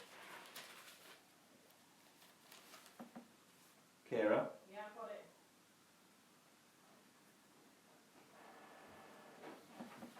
Yeah. This is printed. What, not 92 pages? No, it's not 92 pages.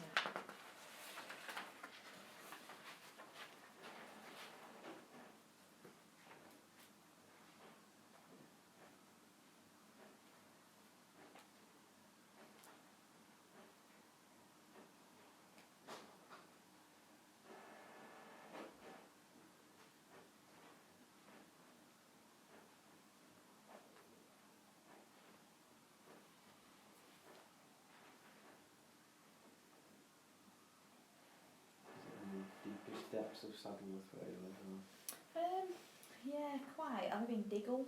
Diggle? Yeah, so, but yeah, kind of like this I was saying, God, I don't think we ever would have been able to get here without a sat nav. So yeah, so I live kind of, you know, as one of my friends says, you go to the back of beyond and then you turn right and just keep going. Well, we used to live in Ripondon actually. Oh right, I went to Rishwood School. Oh, did you? Yeah. Oh, right. Yeah. That's quite a grand affair, Yeah, isn't it? yeah. Um, A lot of people who live, quite a few people who live in Ripondon and Right. Elwood and places like that. Yeah. yeah, we lived there. It's a nice place, Ripondon. Yeah, yeah. It's kind of like when we moved there. There was a lot of new houses being built, which we waited for one being built, and so we rented and I think it was 3 different places where we rented waiting for this house. So we even rented on as you go from the motorway to Ripondon over like Rishworth Moors, there's a lodge up on the top, kind of behind what was a pub there. The turnpike. Behind the turnpike. Yeah, behind the turnpike, the lodge there. Yeah. And we rented a flat there for a while. And you could I've see went- out there and see that white farmhouse In the middle of the motorway, yeah. In the middle of the motorway, yeah.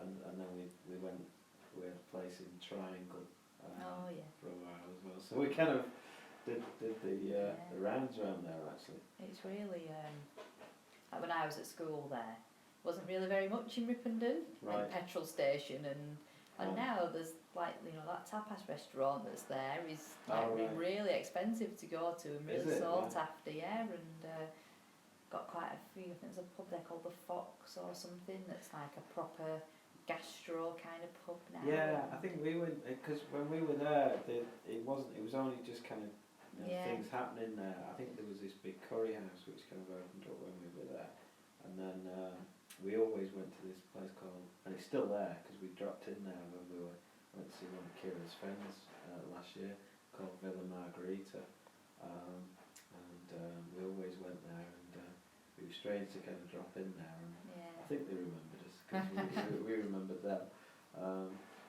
but it's we only stayed there a couple of years actually, and we kind of, it was like a halfway house where Kira worked kind of Bradford way, I worked in Manchester, so it's kind of half and half. Yeah, very convenient for the motorway.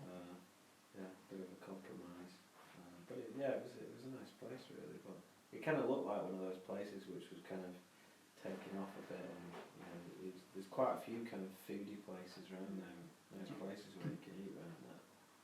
I think they indulged a bit too much and moved out on it.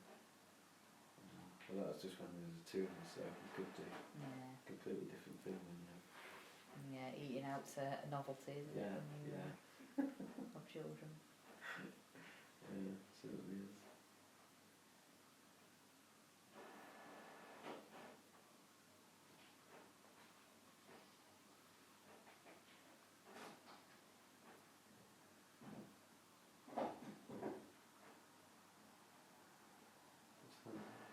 That might be 92 pages, that would be 82 pages. Sounds right.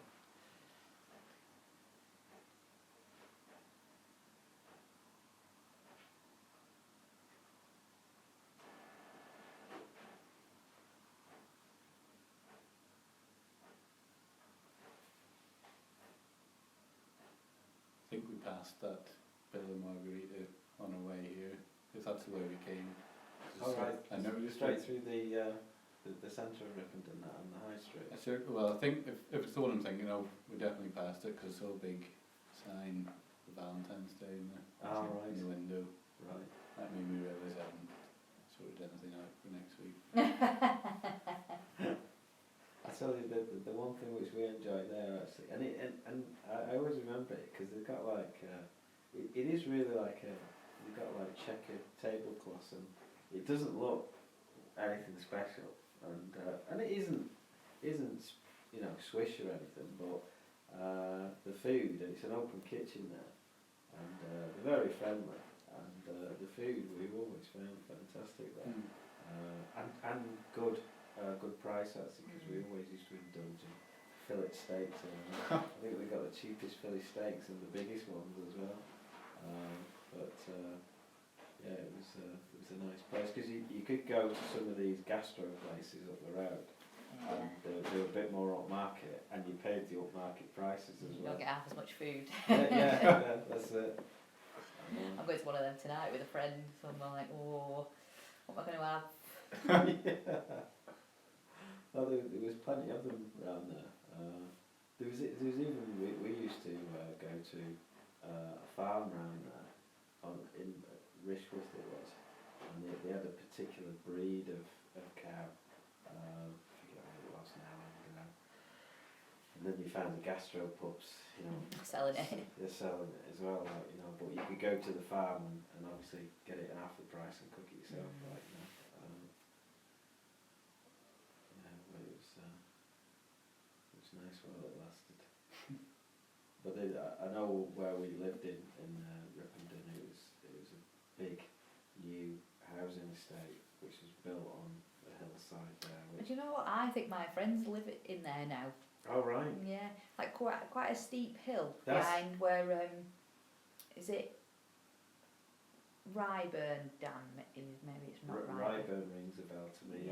Yeah. So you can get to it by driving up that cobbled street and parking, and then there was like a set of steps up, or you get to it from going along the road that takes you from Ripondon over to Rochdale. Yeah.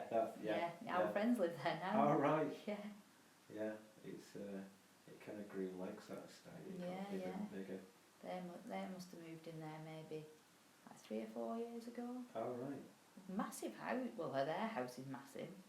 Well, Like 4 bedrooms and massive dining kitchen. there was some big detached. We had a townhouse there,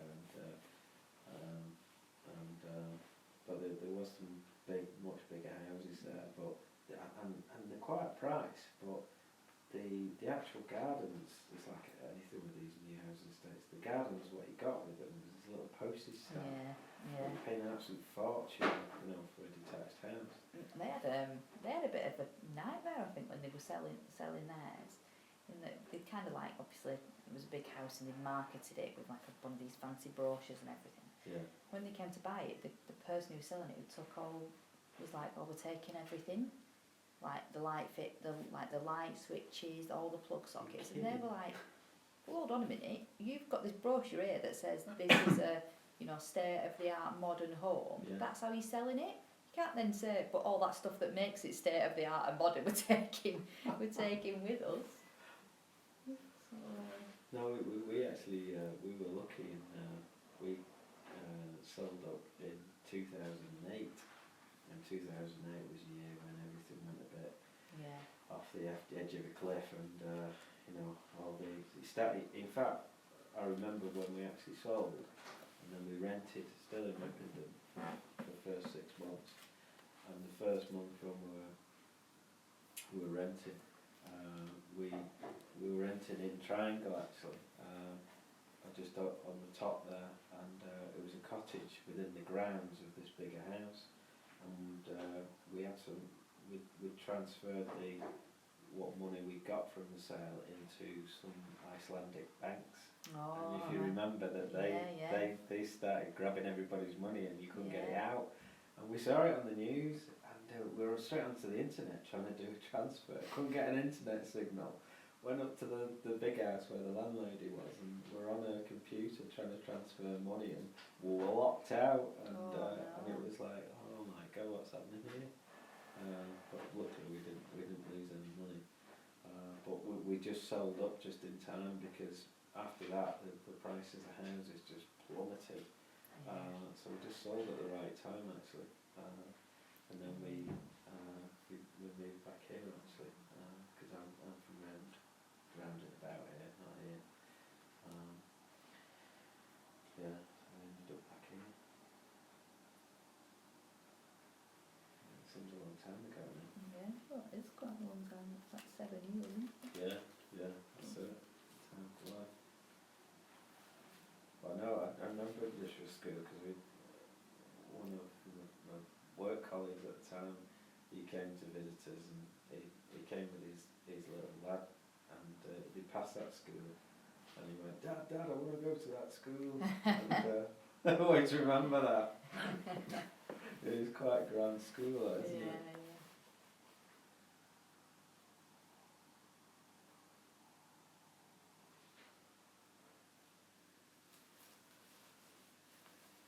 Because that, we've probably seen, but the playing fields for the school were like right on top of the hill. Oh, was So it? when you had to go and like do games on whatever it was, like Friday morning, Yeah. you had to walk from the school all the way up to that massive hill, and there was like 3 rugby pitches or whatever, hockey pitches. Oh, and when it rained, it was absolutely horrific. And I just remember, it's like the only advantage, we weren't very good at hockey, but the only advantage we ever had was that if we played when it was cold, because all these other children would be like, what the hell, what are we doing on here, like on a pitch, like on a slant like this, and absolutely freezing. It's like it is a board in there as well, isn't it? Yeah, Yeah, it yeah. could do, obviously I didn't, but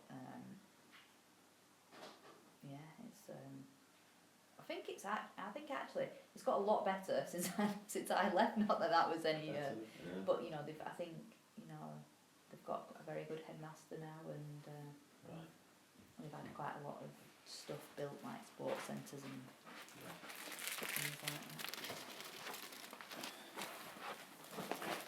You sorted for? Yeah.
So, thanks very much for meeting with us today. I know it must have been, upsetting going back through it all, and we do appreciate your time, letting us speak to you about it. And we just said, we'll go back now. We'll have a look through this, unless we find anything that, in this that means we can't investigate. Then we will then once we've looked through everything, we'll then come back into contact with you so we can establish where you are with the legal, and if this this meeting has taken place, or whether you want us to then to do anything if we can do. Is that okay? Yeah. Thank you.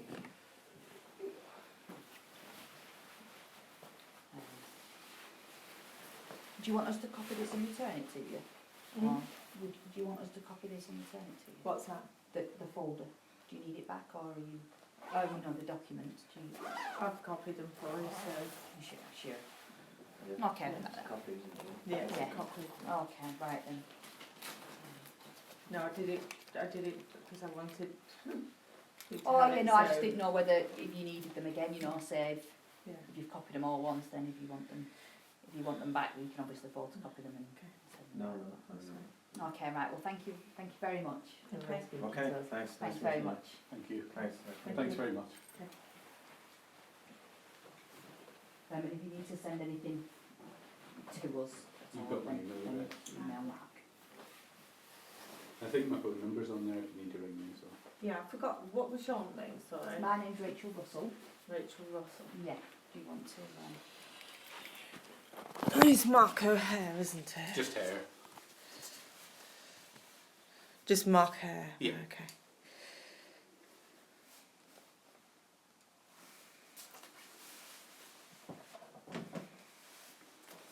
Don't know why I got O'Hare there. To be honest, I get it a lot. People hear my name, then they remember the accent, but not the name. So they put the O on there. But Sorry, can I just take your... Of course you can, yeah.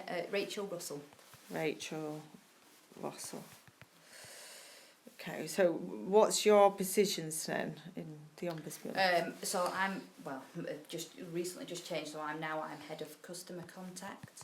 So I manage all, first contact from people, and then also at the end, the customer care team, which is, we've only set that up in November, end of November, And to deal with any feedback about our service, any complaints about and our your service. position is sorry again? customer care officer. Okay.